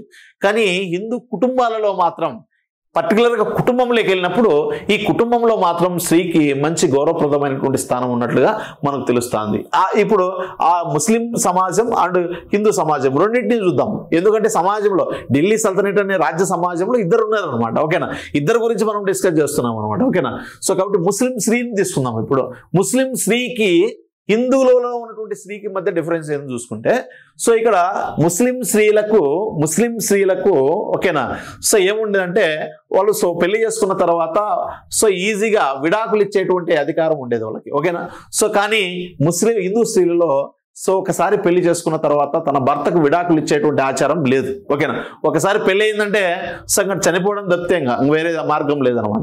సో కాబట్టి అప్పట్లో ఢిల్లీ సల్తనేట్ పరిపాలనా కాలంలో సో ముస్లిం కమ్యూనిటీలో ఉన్నటువంటి స్త్రీలకు ఏముండేది, సో విడాకులు ఇచ్చేటువంటి సొంతంగా ఆమె నిర్ణయం తీసుకుని తన భర్తకు విడాకులు ఇచ్చేటువంటి అధికారం ఉండేది, ఓకేనా. సో అంతేకాకుండా ముస్లింలలో బహుభార్యత్వం కూడా ఉండేది అనమాట, ముస్లింలలో బహుభార్యత్వం ఉండేది అనమాట. నెక్స్ట్ తర్వాత ముస్లింలలో బహుభార్యత్వం ఉండేది. నెక్స్ట్ తర్వాత స్త్రీకి విడాకులు ఇచ్చేటువంటి అధికారం ఉండేది. ఇంకొక విషయం కూడా, విడాకులు ఇచ్చేసి మళ్ళీ రెండో పెళ్లి కూడా చేసుకోవచ్చు అనమాట. ఎవరు? స్త్రీలు, నేను చెప్తున్నది, ఓకేనా, పురుషులు కాదు. సో స్త్రీలు మళ్ళీ రెండో పెళ్లి చేసుకోవచ్చు, అంటే దాన్ని మనం పునర్వివాహమే కదా, ఓకేనా. సో భర్త చనిపోయినటువంటి వ్యక్తులు మళ్ళీ పెళ్లి చేసుకోవచ్చు. ఎవరు? ముస్లిం స్త్రీలు తమ భర్తలు చనిపోయినట్లే మళ్ళీ వితంతు పునర్వివాహం చేసుకోవచ్చు ఎక్కడ మనకి ముస్లిం కమ్యూనిటీలో. సో కానీ హిందూ కమ్యూనిటీలో మాత్రం సో భర్త చనిపోతే సో ఒక వితంతు మళ్ళీ పెళ్లి చేసుకోకూడదు, వితంతు పునర్వివాహాలు లేవు ఇక్కడ, ఓకేనా. వితంతు పునర్వివాహాలు ఇక్కడ లేవు, కానీ అక్కడ వితంతు పునర్వివాహాలు ఉన్నాయి వాళ్ళలో, ఓకేనా. సో వాళ్ళకి ముస్లిం స్త్రీలకు విడాకులు ఇచ్చేటువంటి అధికారం వాళ్ళకు ఉంది, కానీ వీళ్ళకు విడాకులు ఇచ్చేటువంటి అధికారం వీళ్ళకి లేదు, ఎవరికి? హిందూ స్త్రీలకి, ఓకేనా. వాళ్ళు బుర్ఖాను ధరించేవారంట, పరదా పద్ధతిని అనుసరించేవారు, వీళ్ళు పరదా పద్ధతిని అనుసరించేవాళ్ళు. ఎక్కడ? సో ఇక్కడ ఢిల్లీ సల్తనేట్ పరిపాలనా కాలంలో హిందూ స్త్రీలు ఏ విధంగా అయితే బుర్ఖాను ధరించేటువంటి వారు, సో హిందూ స్త్రీలు కూడా బుర్ఖాను ధరించేటువంటి వారు, గుర్తుపెట్టుకోండి. సో ఇక్కడ హిందువుల యొక్క స్త్రీకి ఏమున్నాయి ఆంక్షలు, సో హిందువుల యొక్క స్త్రీకి ఫ్రీడమ్ ఎక్కడ ఉంది, వాళ్ళ యొక్క స్త్రీకి ఎక్కడ ఆంక్షలు ఉన్నాయి, ఎక్కడ ఫ్రీడమ్ ఉంది అనేది గమనించండి ఇక్కడ. సో అవే అడుగుతాడు ఎగ్జామ్లో. కాబట్టి ఢిల్లీ సల్తనేట్ కాలం నాటి సమాజంలో ఉన్నటువంటి ముస్లిం స్త్రీకి, ఓకేనా, విడాకులు ఇచ్చేటువంటి అధికారం ఉంది, తన భర్తకు విడాకులు ఇచ్చేయచ్చు అనమాట, ఓకేనా. సో రెండవది విడాకులు ఇవ్వచ్చు. నెక్స్ట్ తర్వాత వచ్చేసి మళ్ళీ ఒకవేళ భర్త చనిపోయినటువంటి స్త్రీలు అయితే వితంతు పునర్వివాహం చేసుకోవచ్చు, ఓకేనా. నెక్స్ట్ తర్వాత వచ్చేసి ఇంకేంటి, బుర్ఖాను ధరించేటువంటి వారు, ఎవరు? ముస్లిం స్త్రీలు బుర్ఖాను ధరించేటువంటి వారు. కాకపోతే ఏంటంటే బాగా చదువుకోలేదన్నమాట, చదువుకు దూరం అయ్యారు ముస్లిం స్త్రీలు, చదువుకు దూరం అయ్యారు, ఓకేనా. ఇవి ముఖ్యంగా మనకు అక్కడ కనిపించేటువంటి అంశాలు. సో ఇక్కడికి వస్తే హిందూ స్త్రీలు చదువుకున్నారు కొంత, వాళ్ళతో పోల్చుకుంటే వీళ్ళు బెటరే, ఓకేనా. కానీ ఇక్కడ సతీ సహగమనం ఉంది, బాల్య వివాహాలు ఉన్నాయి, సతీ సహగమనం ఉంది, వితంతు పునర్వివాహాలు లేవు, ఓకేనా. ఇంకొక విషయం ఏంటంటే ముస్లిం స్త్రీలకు ఆస్తి ఎక్కువ ఉంది, తన తండ్రి సంపాదించినటువంటి ఆస్తిలో సో స్త్రీలకు ఆస్తి వస్తుంది, కానీ హిందూ స్త్రీలలో సో స్త్రీలకి ఆస్తి ఎక్కువ లేదు. విధంగా ఇప్పుడు ఆ స్త్రీని ఈ స్త్రీని రెండింటిని మనం కంపేర్ చేసినప్పుడు సో హిందూ స్త్రీతో పోల్చుకుంటే ముస్లిం స్త్రీకే స్వేచ్ఛ ఉన్నట్లుగా తెలుస్తూ ఉంది. ముస్లింలలో ఉన్నటువంటి స్త్రీలకే ప్రధానంగా అక్కడ స్వేచ్ఛ ఉన్నట్టు తెలుస్తూ ఉంది. సో కాబట్టి అది మనం ఇక్కడ గమనించాల్సింది. ఇక్కడ చూడండి, ఈ స్త్రీకి ఏమేమి ఉన్నాయి చూడండి, ఆస్తి హక్కు ఉంది, తండ్రి సంపాదించినటువంటి ఆస్తిలో హక్కు ఉంది అని. నెక్స్ట్ తర్వాత వచ్చేసి ఇంకేమున్నాయి, బురకా ధరించేది, దీన్ని మనం పరదా పద్ధతి అని పిలుస్తాం అనమాట. సో పరదా పద్ధతిని అనుసరించేది. సో ఈ స్త్రీ విడాకులు ఇవ్వచ్చు తన భర్తకు, విడాకులు, ఇంత స్వేచ్ఛ హిందూ స్త్రీకి లేదు కదా, విడాకులు ఇవ్వవచ్చు. నెక్స్ట్ తర్వాత ఒకవేళ భర్త జరిపినటువంటి స్త్రీలు పునర్వివాహం చేసుకోవచ్చు అనమాట. సో ఇక్కడ హిందూ స్త్రీకి గమనిస్తే, హిందువులలో ఉన్నటువంటి స్త్రీలను మనం గమనిస్తే, ఓకేనా. సో ఈమె కూడా బురకా ధరించేది, ముస్లిం స్త్రీలు ఏ విధంగా చేసేవాళ్ళు వాళ్ళు కూడా సో ఇక బురకాను ధరించేటువంటి వారు. ఇక్కడ వీళ్ళ కాలంలో సతీ సహగమనం అనేది దురాచారం కనిపిస్తుంది, సతీ సహగమనం. సో బాల్య వివాహాలు కనిపిస్తాయి. నెక్స్ట్ తర్వాత వచ్చేసి బాల్య వివాహాలు. నెక్స్ట్ తర్వాత ఆస్తి హక్కు అనేది లేదు, ఇక్కడ ఆస్తి హక్కు లేదు. సో బాల్య వివాహాలు కనిపించడం జరుగుతోంది, సతీ సహగమనం ఉంది, బురఖాను ధరించేవారు, ఆస్తి హక్కు లేదు, ఓకేనా. నెక్స్ట్ తర్వాత ఇక్కడ ఏమున్నాయి, విడాకులు ఇచ్చేటువంటి అవకాశం వీళ్ళకు లేదు, ఓకేనా. సో వితంతు పునర్వివాహము వీళ్ళకు లేదు అనేది గమనించాలన్నమాట, ఓకేనా. సో అది ఆ స్త్రీకి ఈ స్త్రీకి ఉన్నటువంటి మధ్య తేడా అని చెప్పచ్చు అనమాట, ఓకేనా. సో నెక్స్ట్ తర్వాత ఇక్కడ హిందూ స్త్రీలు కానీ, ఓకేనా, ఈ యొక్క వీళ్ళ సమాజం చూసుకున్నట్లయితే సో స్త్రీలు ప్రధానంగా, అది హిందూ స్త్రీలు కావచ్చు, ముస్లిం స్త్రీలు కావచ్చు, ఓకేనా. సో స్త్రీలు ప్రధానంగా జనానా అనబడేటువంటి గృహాలలో వీళ్ళను బంధించేవారు అనమాట పురుషులు, ఓకేనా, బయటికి రానివ్వకుండా. సో జనానా అనేటువంటి గృహాల్లో, అదే ఇళ్లలో పెట్టేవారు అనమాట. సో ఈ జనానా అనేటువంటి ఈ గృహాల నుంచి స్త్రీలను బయటికి రానిచ్చేవారు కాదనమాట, ఓకేనా. సో స్త్రీలను బయటికి రానిచ్చేటువంటి వారు కాదు. కాబట్టి సో ఎటువంటి గృహాలలో అంటే ఇళ్లలో సో వీళ్ళని స్త్రీలను బంధించేవారు, బయటికి రానివ్వకుండా బంధించేవారు అనమాట, ఓకేనా. సో ఇక్కడ ఇంకో విషయం ఏంటంటే, ఈ యొక్క ముస్లింలు అనేటువంటి వారు హిందువులను ఏమని పిలిచారు అని అడుగుతారు అనమాట. ముస్లింలు హిందువులను ఏమని పిలిచారంటే జిమ్మీలు అని పిలిచారనమాట. జిమ్మీలు గుర్తుపెట్టుకోండి. ఢిల్లీ సుల్తాన్ల కాలంలో ముస్లింలు హిందువులను ఏమని పిలిచారంటే జిమ్మీలు అనేటువంటి పేరుతో పిలిచారనమాట. సో ఇక్కడ హిందూ స్త్రీలు కానీ ముస్లిం స్త్రీలు కానీ జనానా అనేటువంటి గృహాలలో బంధించబడేవారు. అంటే బందికాననే కాదు, ఇంట్లో నుంచి బయటికి రానిరు కదా, అప్పటి సమాజంలో స్త్రీలు బయటకు వచ్చేవాళ్ళు కాదు. సో ఇవి ఈజీగా సో బయట సంచరించేటువంటి వారు ఈరోజు మనం సో 9-10 గంటలైనా కానీ కనిపిస్తూ ఉంటారు అమ్మాయిలు, ఓకేనా. సో కానీ అప్పట్లో అలాంటి అంత స్వేచ్ఛ లేదు కదా అప్పట్లో. సో కాబట్టి జనానా అనేటువంటి గృహాలలో గుర్తుపెట్టుకోండి, ఇక్కడ జనానా అనేటువంటి గృహాల్లో బంధించబడేటువంటి వారు. సో ఆ జనానా అనేటువంటి గృహాల నుంచి ఈ స్త్రీలు అత్యంత ఈజీగా బయటకు వచ్చేటువంటి వారు, ఓకేనా, లోపలే ఉండేవారు అనేది గుర్తుపెట్టుకోండి. ముస్లింలు హిందువులను ఏమని పిలిచేవారు, జిమ్మీలు అనేటువంటి పేరుతో పిలుస్తారు. జిమ్మీని అనగా ఒప్పందం ప్రకారం ఒకరి యొక్క ఆధీనంలో ఉన్నటువంటి వ్యక్తులని అర్థం అనమాట, ఓకేనా. సో కాబట్టి ఒప్పందం ప్రకారం ఒక వ్యక్తి కొంతమంది ఒప్పందం ప్రకారము, ఓకేనా, సంరక్షణ ఉండేవారు, సంరక్షణలో ఉండేటువంటి వారిని, ఒక ఒప్పందం ప్రకారం సంరక్షణలో ఉండేటువంటి వారిని ఏమనిపిస్తామంటే సో ఇక్కడ జిమ్మీలు అనేటువంటి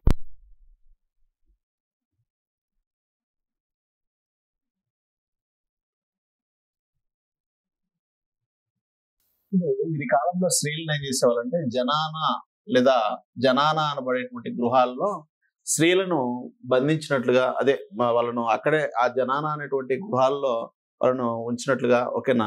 సో ఎక్కువగా బయటికి తిరిగేవారు కాదని చెప్పేసి ఆ జనాల నుంచి స్త్రీలను బయటికి వాళ్ళను, ఓకేనా, బయటికి రావడానికి అనుమతించేవారు కాదని చెప్పేసి చెప్పొచ్చు. నెక్స్ట్ తర్వాత వీరి కాలంలో ముస్లింలు అనేటువంటి వారు హిందువులను జిమ్మీలు అనేటువంటి పేరుతో పిలుస్తారు. సో కాబట్టి ముస్లింలు హిందువులను ఏమని పిలుస్తారు, జిమ్మీలు అనేటువంటి పేరుతో పిలుస్తారు. ఇక్కడ జిమ్మీలు అంటే ఒక ఒప్పందం ప్రకారం సంరక్షణలోనే ఉండే వారిని ఏమని పిలుస్తారంటే ఒక ఒప్పందం ప్రకారం సంరక్షణలో ఉండే వారిని జిమ్మీలు అనేటువంటి పేరుతో పిలుస్తారు. సో కేవలం మీరు ముస్లింలు హిందువులను ఏమని పిలిచారనేది మాత్రం గుర్తుపెట్టుకోండి. సో కాబట్టి జిమ్మీలు అని పిలుస్తాం. ఈశ్వరీ ప్రసాద్ అనేటువంటి వ్యక్తి ఏమన్నాడంటే హిందూ సమాజంలో అనేది ఢిల్లీ సుల్తాన్ల కాలంలో, ఓకేనా, ఎవరి కాలంలో అంటే ఢిల్లీ సుల్తానుల కాలంలో, ఓకేనా, హిందూ సమాజం అనేది క్షీణదశలో ఉన్నదని, ఈ హిందువులు అనేటువంటి వారికి ఎక్కువగా గర్వం ఉండేదంట, నాకే అన్నే తెలుసు అనేటువంటి భావన ఉండడం, కుటిల నీతిని కలిగి ఉండడం, ఇతరులను దూరంగా ఉంచడం, నెక్స్ట్ తర్వాత సముద్రయానాన్ని నిషేధించడం వంటి కారణాల వలన హిందువులు అనేటువంటి వారు, ఓకేనా, వాళ్ళకు ఉన్నటువంటి ఈ యొక్క కారణాల వలన గర్వం ఎక్కువగా కలిగి ఉండడము, నాకే అన్నీ తెలుసు అనే భావన ఉండడము, కుటిల నీతిని కలిగి ఉండడము, ఇతరులకు దూరంగా ఉండడము, నెక్స్ట్ లేదా ఇతరులను దూరంగా ఉంచడము, సముద్రయానాన్ని నిషేధించడం వంటి కారణాల వలన ఢిల్లీ సుల్తాన్ల కాలంలో హిందూ సమాజం అనేది క్షీణదశలో ఉన్నదని చెప్పడం జరుగుతుంది అనమాట, ఓకేనా. సో నెక్స్ట్ తర్వాత వచ్చేసి విదేశీ యాత్రికులు చూసినట్లయితే ఢిల్లీ సుల్తాన్ల కాలంలో ప్రముఖంగా మనకు బార్బోజా, ఢిల్లీ సుల్తాన్ల కాలం నాటి సమాజం గురించి సమాచారం ఇచ్చినటువంటి వారిలో వాంగ్ బార్బోజా అనేటువంటి పోర్చుగీస్ యాత్రికుడు, వాంగ్ తయువాన్ అనేటువంటి చైనా యాత్రికుడు, మహా అనేటువంటి చైనా యాత్రికుడు, ఆఫ్రికా యాత్రికుడు అయినటువంటి ఇబాన్ బదుతా, శంసీ సిరాజు, నికిటిను, ఇబాన్ బదుతా వీళ్ళందరూ కూడా ఏమేమి స్టేట్మెంట్లు ఇచ్చారనేది మనం చూసినట్లయితే నెక్స్ట్ తర్వాత వచ్చేసి బార్బోజా అనేటువంటి పోర్చుగీస్ యాత్రికుడు 16వ శతాబ్దంలో భారతదేశాన్ని సందర్శించి భారతదేశం యొక్క పశ్చిమ ప్రాంతంలో ఉన్నటువంటి మాల్వా అనేటువంటి ప్రాంతం సిరి సంపదలతో తొలతూగుతూ ఉండేదని, గుజరాత్లో నివసించేటువంటి ప్రజలు ఆభరణాలను ధరించి వస్త్రాలను అదే పట్టు వస్త్రాలను ఆభరణాలను ధరించి సుఖవంతమైనటువంటి జీవనాన్ని వాళ్ళు కొనసాగించినట్లుగా సమాచారం ఇచ్చినటువంటి వ్యక్తి ఎవరంటే బార్బోజా అని చెప్పవచ్చు అన్నమాట. సో కాబట్టి ఇక్కడ పోర్చుగీస్ యాత్రికుడైనటువంటి 16వ శతాబ్దంలో భారతదేశాన్ని సందర్శించిన పోర్చుగీస్ యాత్రికుడు భారతదేశం యొక్క వాయువ్య ప్రాంతంలో ఉన్నటువంటి మాల్వా ప్రాంతం అత్యంత సిరి సంపదలతో కూడి ఉన్నదని, గుజరాత్ అనేటువంటి ప్రాంతంలో నివసించే ప్రజలు సో మంచి వస్త్రాలను ధరించేవారు, పట్టు వస్త్రాలను ధరిస్తూ మంచి ఆభరణాలను ధరిస్తూ సుఖవంతమైనటువంటి జీవనాన్ని వాళ్ళు కలిగి ఉన్నట్లుగా సమాచారం ఇవ్వడం జరిగింది. సో వాంగ్ తయ్యువాన్ ఈయన 14వ శతాబ్దంలో చైనా దేశం నుంచి భారతదేశానికి వచ్చినటువంటి విదేశీ యాత్రికుడైన.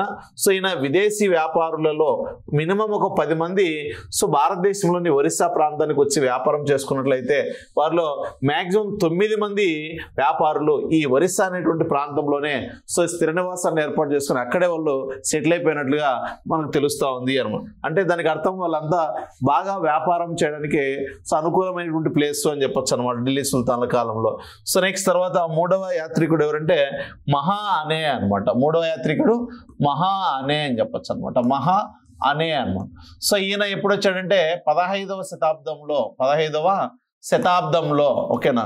సో 15వ శతాబ్దంలో ఎక్కడికి వచ్చాడు? భారతదేశానికి వచ్చాడు ఓకేనా. సో భారతదేశానికి వచ్చి భారతదేశంలో ఉన్నటువంటి బెంగాల్ అనేటువంటి ప్రాంతం ఉంది కదా, సో బెంగాల్ అనేటువంటి ప్రాంతంలో ఓకేనా. సో చాలా ధరలు చాలా తక్కువగా ఉన్నాయని చెప్పేసి ధరలు తక్కువగా ఉన్నాయని పేర్కొన్నటువంటి సో ఇక చైనా యాత్రికుడు ఎవరంటే మహా అనే అని చెప్పొచ్చు అనమాట ఓకేనా. సో బెంగాల్ అనేది ధరలు కాదు, ఇక బెంగాల్ అనేది సుసంపన్నంగా ఉంది అని చెప్పేసి సుసంపన్నంగా ఉంది, చాలా బాగా రిచ్గా ఉన్నది బెంగాల్ అనేటువంటి ప్లేస్ అని చెప్పేసి చెప్పినటువంటి వ్యక్తి ఎవరంటే మహా అనే. సో ఈయన ఎవరు? చైనా దేశానికి సంబంధించినటువంటి యాత్రికుడు అని చెప్పొచ్చు. సో ఈయన ఏ ప్రాంతం గురించి సమాచారం ఇచ్చాడు? సో బెంగాల్ అనేటువంటి ప్రాంతం గురించి సమాచారం ఇచ్చాడు అన్నమాట. సో కాబట్టి ఢిల్లీ సుల్తాన్ల కాలంలో బెంగాల్ అనేది అత్యంత సుసంపన్నమైనటువంటి ప్రాంతం అనే సమాచారం ఇచ్చినటువంటి వ్యక్తి ఎవరంటే మహా అనే. ఈయన 15వ శతాబ్దంలో భారతదేశాన్ని సందర్శించి భారతదేశంలో ఉన్నటువంటి బెంగాల్ అనేటువంటి ప్రాంతం అత్యంత సుసంపన్నమైనటువంటి ప్రాంతం అనే సమాచారం ఇచ్చినటువంటి వ్యక్తి ఎవరంటే సో మహా అనే అని చెప్పొచ్చు అనమాట. నెక్స్ట్ తర్వాత వచ్చేసి ఇబాన్ బతుతా అనమాట. నెక్స్ట్ వ్యక్తి ఎవరంటే ఇబాన్ బతుతా ఏమిచ్చాడో చూద్దాం. సో ఇబాన్ బతుతా అనమాట. సో బతుతా. సో ఈ ఇబాన్ బతుతా ఎప్పుడు వచ్చాడు? 14వ శతాబ్దంలో వచ్చాడు. ఎన్నో శతాబ్దంలో? 14వ శతాబ్దంలో వచ్చాడు. ఎక్కడికి? భారతదేశాన్ని. ఎక్కడి నుంచి వచ్చాడు? సో ఆఫ్రికాలో ఉన్నటువంటి ఆఫ్రికా ఖండంలోని సో మొరాకో అనేటువంటి ప్రాంతం నుంచి ఎక్కడికి వచ్చాడంటే సో ఇండియాకు వచ్చాడు అనమాట ఓకేనా. సో ఇండియాకు వచ్చాడు ఎప్పుడు? 1333వ సంవత్సరం నుంచి 1346 మధ్య కాలంలో సో ఆయన ఉన్నాడు అని చెప్పొచ్చు అనమాట. సో వచ్చి ఏమన్నాడంటే సో భారతదేశంలో ఉన్నటువంటి బెంగాల్ అనేటువంటి ప్రాంతం ఉంది కదా, ఈ బెంగాల్ అనేటువంటి ప్రాంతం ఉంది కదా, సో ఈ బెంగాల్ అనేది సో ఈ బెంగాల్లో ధరలు అనేటివి చాలా తక్కువగా ఉన్నాయి అని చెప్పేసి సో ధరలు చాలా తక్కువగా ఉన్నాయి ఓకేనా. సో ఇక్కడ అదే మనకి సమాజంలో ఉన్నటువంటి అదే వెజిటేబుల్స్ యొక్క ధరలు కావచ్చు లేదా కాస్ట్ ఆఫ్ లివింగ్ కావచ్చు ఓకేనా. సో అన్ని విషయాలు ధరలు అనేటివి చాలా తక్కువగా ఉన్నాయి. మిగతా అనేక దేశాలు సందర్శించిన నేను సో భారతదేశాన్ని సందర్శించినప్పుడు భారతదేశంలో ఉన్నటువంటి బెంగాల్ అనే ప్రాంతం బెంగాల్ అనేటువంటి ప్రాంతంలో చాలా తక్కువ ధరలు ఉన్నట్లుగా సమాచారం ఇచ్చినటువంటి వ్యక్తి ఎవరంటే సో మనకి ఓకేనా తక్కువ సమాచారం ఇచ్చినటువంటి వ్యక్తి ఎవరంటే సో మనకి ఎవరంటే ఇబాన్ బతుతా అని చెప్పొచ్చు అనమాట. ఇబాన్ సో బతుతా అని చెప్పొచ్చు అనమాట. నెక్స్ట్ తర్వాత వచ్చేసి సో శంషీ సిరాజ్ అని చెప్పొచ్చు అనమాట. సిరాజ్. ఈ శంషీ సిరాజ్, నికిటిన్ నెక్స్ట్ తర్వాత ఇబాన్ బతుతా.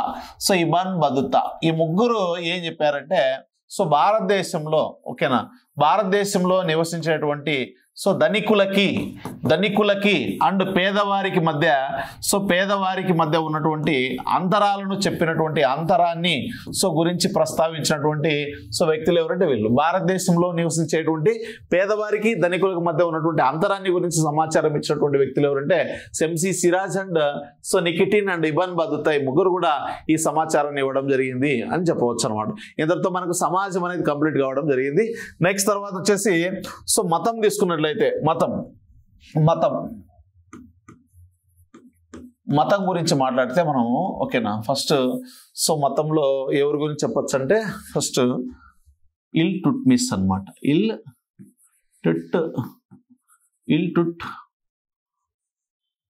ఇల్టుట్మిష్ అనమాట. ఇల్టుట్మిష్ ఏం చెప్పాడు చూద్దాం. ఇల్టుట్మిష్ తర్వాత బాల్బన్ అనమాట. సో బాల్బన్ ఈ ఇద్దరిని మనం బానిస వంశానికి సంబంధించిన వ్యక్తులుగా చెప్పచ్చు. నెక్స్ట్ తర్వాత అల్లావుద్దీన్ ఖిల్జీ అనమాట. అల్లావుద్దీన్ ఖిల్జీ అని చెప్పచ్చు అనమాట. అల్లావుద్దీన్ ఖిల్జీ. నెక్స్ట్ తర్వాత మహమ్మద్ బిన్ తుగ్లక్ అనమాట. మహమ్మద్ బిన్ తుగ్లక్ అని చెప్పచ్చు అనమాట. మహమ్మద్ బిన్ తుగ్లక్. నెక్స్ట్ తర్వాత ఫిరోజ్ షా తుగ్లక్ అనమాట. ఫిరోజ్ షా తుగ్లక్ అనమాట. ఫిరోజ్ షా తర్వాత సికిందర్ లోడి అనమాట. సికిందర్ లోడి. వీళ్ళకి యొక్క మత పరిస్థితులు ఏ విధంగా చూద్దాం. ఇక్కడ చూడండి, ఇల్టుట్మిష్. ఈ ఇల్టుట్మిష్ వాస్తవంగా ఈయన ఓకేనా యాక్చువల్గా ఇస్లాం మతం పట్ల అత్యంత విశ్వాసం కలిగిన వాడు. ఇస్లాం మతం పట్ల అత్యంత విశ్వాసం కలిగినటువంటి వ్యక్తి ఎవరంటే సో ఇల్టుట్మిష్ అనమాట. ఓకేనా, ఇస్లాం మతం పట్ల అత్యంత విశ్వాసం కలిగినటువంటి వ్యక్తి ఎవరంటే సో మనకు ఇస్లాం మతం పట్ల అత్యంత విశ్వాసం కలిగినటువంటి వ్యక్తి సో మనకి ఇల్టుట్మిష్ అనమాట. ఈయన ఏం చేశాడంటే ఇక్కడ ఖలీఫా అనేటువంటి వ్యక్తి నుంచి ఖలీఫా నుండి పట్టాభిషేక పత్రాలను పట్టాభిషేక అనుమతి పత్రాలను పొందడం జరిగింది అనమాట. ఓకేనా, సో పట్టాభిషేక అనుమతి పత్రాలను పొందిన వ్యక్తి అనమాట. సో చూడండి, ఇక్కడ పట్టాభిషేకం చేసుకోవడం కోసం ఖలీఫా నుంచి అనుమతి పత్రాలు పొందినటువంటి వ్యక్తి ఎవరంటే సో మనకు ఇస్లాం. ఇప్పుడు ఖలీఫా అంటే ఎవరంటే సో ప్రపంచంలో ఉన్నటువంటి ఇస్లాం దేశాలన్నిటికి కూడా మత పెద్ద ఎవరంటే ఖలీఫా అన్నమాట. ఈ ఖలీఫా నుంచి సో పట్టాభిషేకం చేసుకోవడానికి అనుమతి పత్రాలు పొందినటువంటి వ్యక్తి ఎవరంటే ఖలీఫా అనేటువంటి వ్యక్తిగా చెప్పొచ్చు అనమాట. నెక్స్ట్ అంతేకాకుండా ఈయన సుల్తాన్ అనేటువంటి బిరుదును ఉపయోగించిన మొట్టమొదటి వ్యక్తి అని చెప్పొచ్చు అనమాట. మొదటి వ్యక్తి సుల్తాన్ అనేటువంటి బిరుదును ఉపయోగించిన మొట్టమొదటి వ్యక్తి ఎవరంటే ఇల్టుట్మిష్. కాబట్టి ఇక్కడ ఇల్టుట్మిష్ అనేటువంటి వ్యక్తి గురించి మనం మాట్లాడినట్లయితే ఇస్లాం మతం పట్ల ఇతను అత్యంత విశ్వాసాన్ని కలిగి ఉన్నాడు. అంతేకాకుండా ఖలీఫా నుంచి పట్టాభిషేక అనుమతి పత్రాలు పొందినటువంటి వ్యక్తిగా మనం ఢిల్లీ సుల్తాన్గా ఇల్టుట్మిష్ చెప్పవచ్చు. నెక్స్ట్ తర్వాత సుల్తాన్ అనేటువంటి పదవిని సో యొక్క బిరుదును ఉపయోగించినటువంటి మొట్టమొదటి వ్యక్తి కూడా ఇతనే. సో అంతేకాకుండా ఇతడు సో ఉజ్జయిని నందు ఉన్నటువంటి మహంకాళి దేవాలయాన్ని ధ్వంసం చేసినటువంటి వ్యక్తి కూడా మనకు ఇల్టుట్మిష్ అని చెప్పొచ్చు అనమాట. ఉజ్జయిని నందు ఉన్నటువంటి మహంకాళి దేవాలయాన్ని. ఓకేనా, సో ఇక్కడ ఈ యొక్క ఇస్లాం మతం పట్ల అత్యంత విశ్వాసాన్ని కలిగి ఉన్నాడు కాబట్టి హిందూ మతాన్ని వ్యతిరేకిస్తూ ఉజ్జయిని నందు ఉన్నటువంటి మహంకాళి దేవాలయాన్ని ధ్వంసం చేశాడు అను. సో మహంకాళి దేవాలయాన్ని ధ్వంసం చేసినటువంటి వ్యక్తి ఎవరంటే ఇల్టుట్మిష్ అని చెప్పొచ్చు అనమాట. నెక్స్ట్ తర్వాత బాల్బన్ కూడా.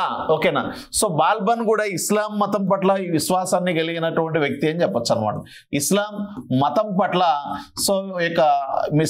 పట్ల విశ్వాసం కలిగినటువంటి వ్యక్తిగా మనం బాల్బన్ అని చెప్తాం. కానీ బాల్బన్ సో ఏం చేశాడంటే సో మతాన్ని రాజకీయాలకు అనుసంధానించి పరిపాలించినటువంటి వ్యక్తిగా మనం బాల్బన్ చెప్పవచ్చు. నెక్స్ట్ తర్వాత అల్లావుద్దీన్ ఖిల్జీ తీసుకున్నట్లయితే అల్లావుద్దీన్ ఖిల్జీ కూడా సో ఇస్లాం మతం పట్ల ఓకేనా విశ్వాసం కలిగినటువంటి వ్యక్తిగా ఉన్నాడు. సో అంతేకాకుండా సో ఇక్కడ హిందువులను పూర్తిగా విద్వేషించినటువంటి వ్యక్తి. సో కాబట్టి హిందువులంటే అసలు పడనటువంటి వ్యక్తిగా ఎవరు చెప్పవచ్చు అంటే అల్లావుద్దీన్ ఖిల్జీగా చెప్పవచ్చు అనమాట. నెక్స్ట్ తర్వాత మహమ్మద్ బిన్ తుగ్లక్. సో ఇక్కడ హిందువులను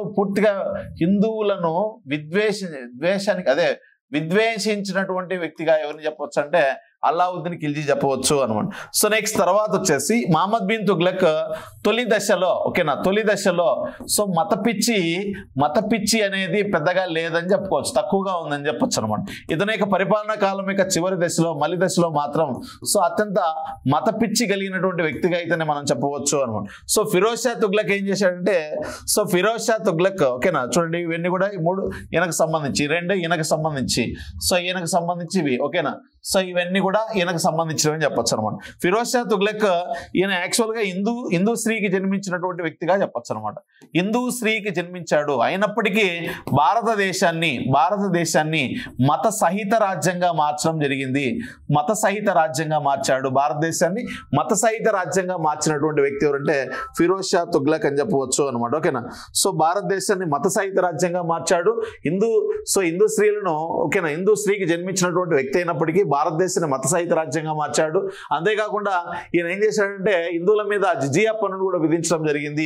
సికిందర్ లోడి సో ఈయన కూడా ఇస్లాం మత హిందూ స్త్రీకి జన్మించినటువంటి వ్యక్తిగానే చెప్పవచ్చు.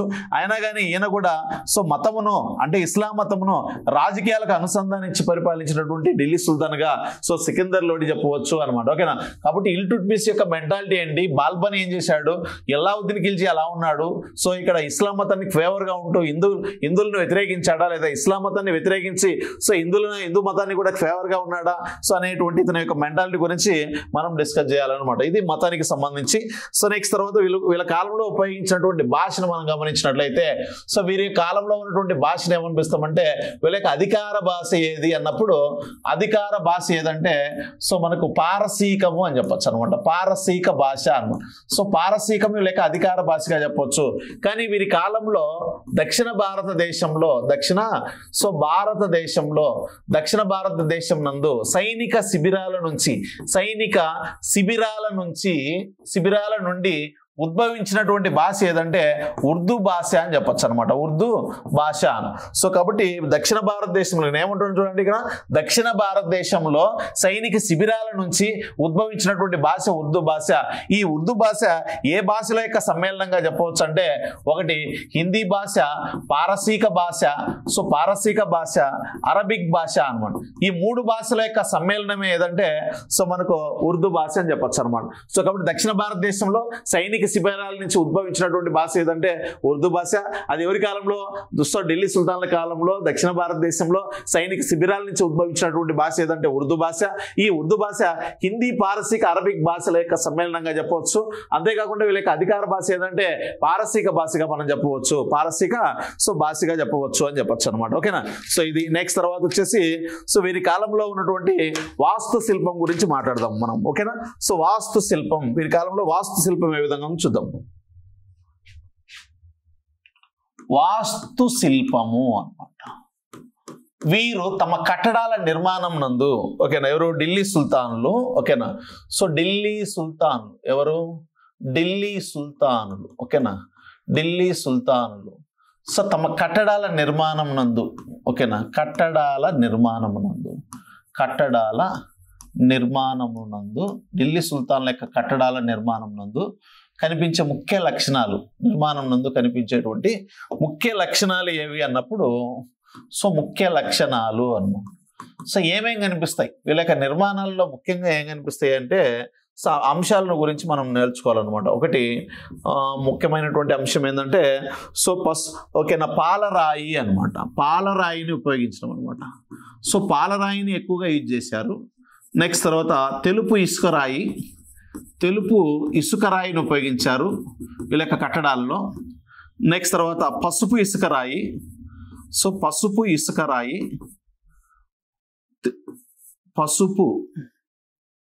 పసుపు రంగులో ఉన్నటువంటి ఇసుక రాయిని ఉపయోగించారు. నెక్స్ట్ తర్వాత ఎరుపు రంగులో ఉన్నటువంటి ఎరుపు ఇసుక రాయిని ఉపయోగించారు. స్టోన్స్ను వీళ్ళు ఉపయోగించినటువంటి స్టోన్స్ తీసుకున్నప్పుడు మిల్క్ స్టోను, వైట్ కలర్లో ఉన్నటువంటి ఇసుక రాయి, ఎల్లో కలర్లో ఉన్నటువంటి ఇసుక రాయి, ఎరుపు రంగులో ఉన్నటువంటి ఇసుక రాయి. ఓకేనా. సో నెక్స్ట్ తర్వాత వచ్చేసి వీళ్ళు ముఖ్యంగా ఓకేనా ఈ 4 అంశాలు గుర్తుపెట్టుకోండి. నెక్స్ట్ తర్వాత పలకలను ఉపయోగించారు. పలకలని వీటినే మనం స్లాబ్ అని పిలుస్తాం అనమాట. సో స్లాబ్ను ఉపయోగించారు అనమాట. నెక్స్ట్ తర్వాత దూలాలు అనమాట. దూలాలు ఓకేనా. సో దూలాలు అనమాట. సో ఈ దూలాలను ఏమని పిలుస్తామంటే ఇక్కడ సో దూలాలు భీములు అని కూడా పిలుస్తాం అనమాట. దూలాలు లేదా భీములు అన్నమాట. సో ఇక్కడ పలకలను, స్లాబులను, దూలాలు, భీములను ఉపయోగించడం జరిగింది అన్నమాట. సో నెక్స్ట్ తర్వాత చూడండి ఇంకేమున్నాయంటే సో వంపు, గుమ్మటం అనమాట. ఓకేనా. సో ఏమేమి చెప్పుకున్నాం ఇక్కడ 5, 6 వంపు అనే లక్షణం కనిపిస్తుంది అనమాట లెక్క కట్టడాల్లో వంపు. రెండవది ఏంటంటే 7వ అంశం ఇది. సో 8వ అంశం ఏదంటే గుమ్మటం అనమాట. సో గుమ్మటం. 9వ అంశం ఏదంటే గంటను ఇచ్చేయడం ఎక్కువగా ఉంటుంది అనమాట. గంటలను ఇచ్చేయడం అనమాట. నెక్స్ట్ తర్వాత తామర పువ్వును ఇచ్చేయడం అనమాట. తామర పువ్వును యూజ్ చేసేవారు అనమాట. నెక్స్ట్ తర్వాత రేఖా చిత్రాలను యూజ్ చేశారు అనమాట. సో రేఖా చిత్రాలను యూజ్ చేశారు అనమాట. నెక్స్ట్ తర్వాత అరబిక్ భాషలో ఓకేనా, సో అరబిక్ భాషను యూజ్ చేశారు అనమాట. అరబిక్ భాషను ఖరోష్ట లిపిని ఉపయోగించడం జరిగింది అనమాట. సో కాబట్టి ఇక్కడ చూడండి, సో వంపును యూజ్ చేశారు, కట్టడాల నిర్మాణంలో వంపును యూజ్ చేశారు, గుమ్మటాన్ని యూజ్ చేశారు, గంటలను యూజ్ చేశారు, తామర పువ్వును యూజ్ చేశారు, రేఖా చిత్రాలను యూజ్ చేశారు, అరబిక్ భాషకు ఖరోష్ట లిపిని ఉపయోగించడం జరిగింది. కాబట్టి ఖురాన్ ప్రతులను చెక్కడం జరిగింది అనమాట. ఖురాన్ ప్రతులను సో వీళ్ళ యొక్క కట్టడాల నిర్మాణం నందు ఉపయోగించడం జరిగింది. సో ఇక్కడ పాలరాయిని యూజ్ చేశారు, తెలుపు ఇసుకరాయిని, పసుపు ఇసుకరాయి, ఎరుపు ఇసుకరాయి, పలకలు వీటిని మనం స్లాబ్ అని పిలుస్తాం, దూలాలు వీటిని మనం భీములు అని పిలుస్తాం. సో నెక్స్ట్ తర్వాత వంపు ఎక్కువగా కనిపిస్తుంది, గుమ్మటం అనేది కనిపిస్తుంది, గంటలు ఎక్కువ యూజ్ చేస్తారు, తామర పువ్వులను యూజ్ చేశారు, రేఖా చిత్రాలను ఉపయోగించారు, అరబిక్ భాషను ఉపయోగించారు, ఖరోష్ట లిపిని ఉపయోగించారు, ఖురాన్ ఉపయోగించారు అనమాట. ఓకేనా. సో ఖురాన్ నెక్స్ట్ తర్వాత సో 15వ అంశంగా ఓకేనా, సో 15వ అంశంగా ఏంటంటే పుష్పాలను ఎక్కువగా ఉపయోగించారు అలంకరణకి. ఓకేనా. సో పుష్పాలను అలంకరణకు ఉపయోగించడం జరిగింది అనమాట. ఓకేనా. సో ఇక్కడ అలంకరణందు ఉపయోగించినటువంటి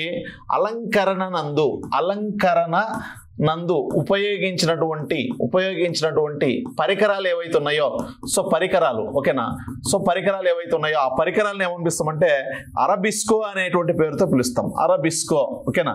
చూడండి ఇక్కడ, సో ఇక్కడ అలంకరణందు ఢిల్లీ సుల్తాన్లు తమ కట్టడాల నిర్మాణం నందు ఉపయోగించినటువంటి పరికరాలను సో ఏమనిపిస్తామంటే అరబిస్కో అనేటువంటి పేరుతో పిలుస్తాము. సో ఇప్పుడు ఏదైనా ఒక కట్టడం తీసుకున్నప్పుడు, ఇప్పుడు ఎగ్జాంపుల్ సో ఇలా మనకు కట్టడం అనుకుందాం. ఓకేనా.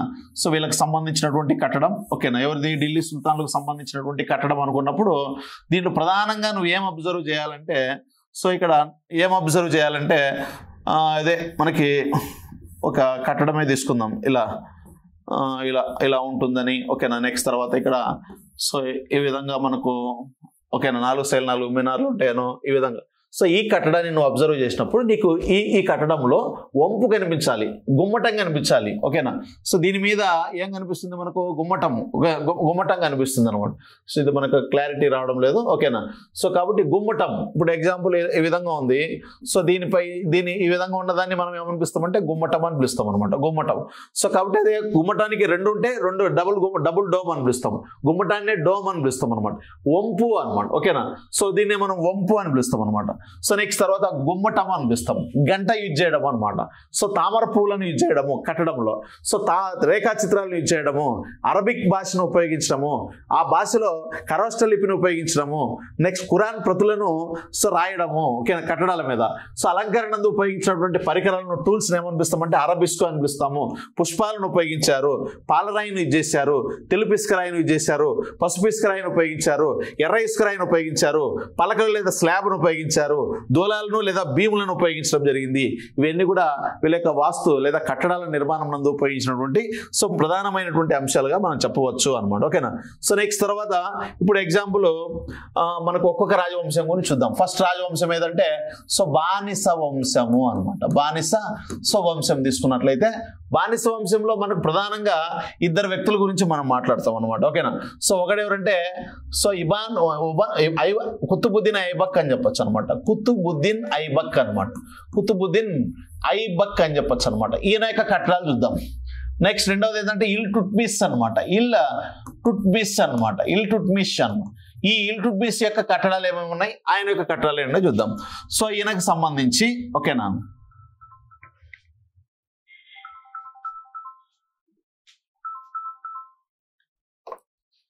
సో ఈయనకి సంబంధించి మనకు ప్రధానంగా ఏమేమి కట్టడాలు ఉన్నాయో చూద్దాం. ఓకేనా. 1100 ఓకేనా మనకు ఒక యుద్ధం జరిగింది, తరైన్ యుద్ధం అని చెప్పచ్చు అనమాట. ఓకేనా. తరైన్ యుద్ధం. సో 1192వ సంవత్సరంలో తరైన్ యుద్ధం 3 చూడండి. 1192లో ఒక కట్టడం పడతాడు. 1190 సో 3వ సంవత్సరంలో ఒక కట్టడం. నెక్స్ట్ తర్వాత 1198వ సంవత్సరంలో ఒక కట్టడం అనమాట. ఓకేనా.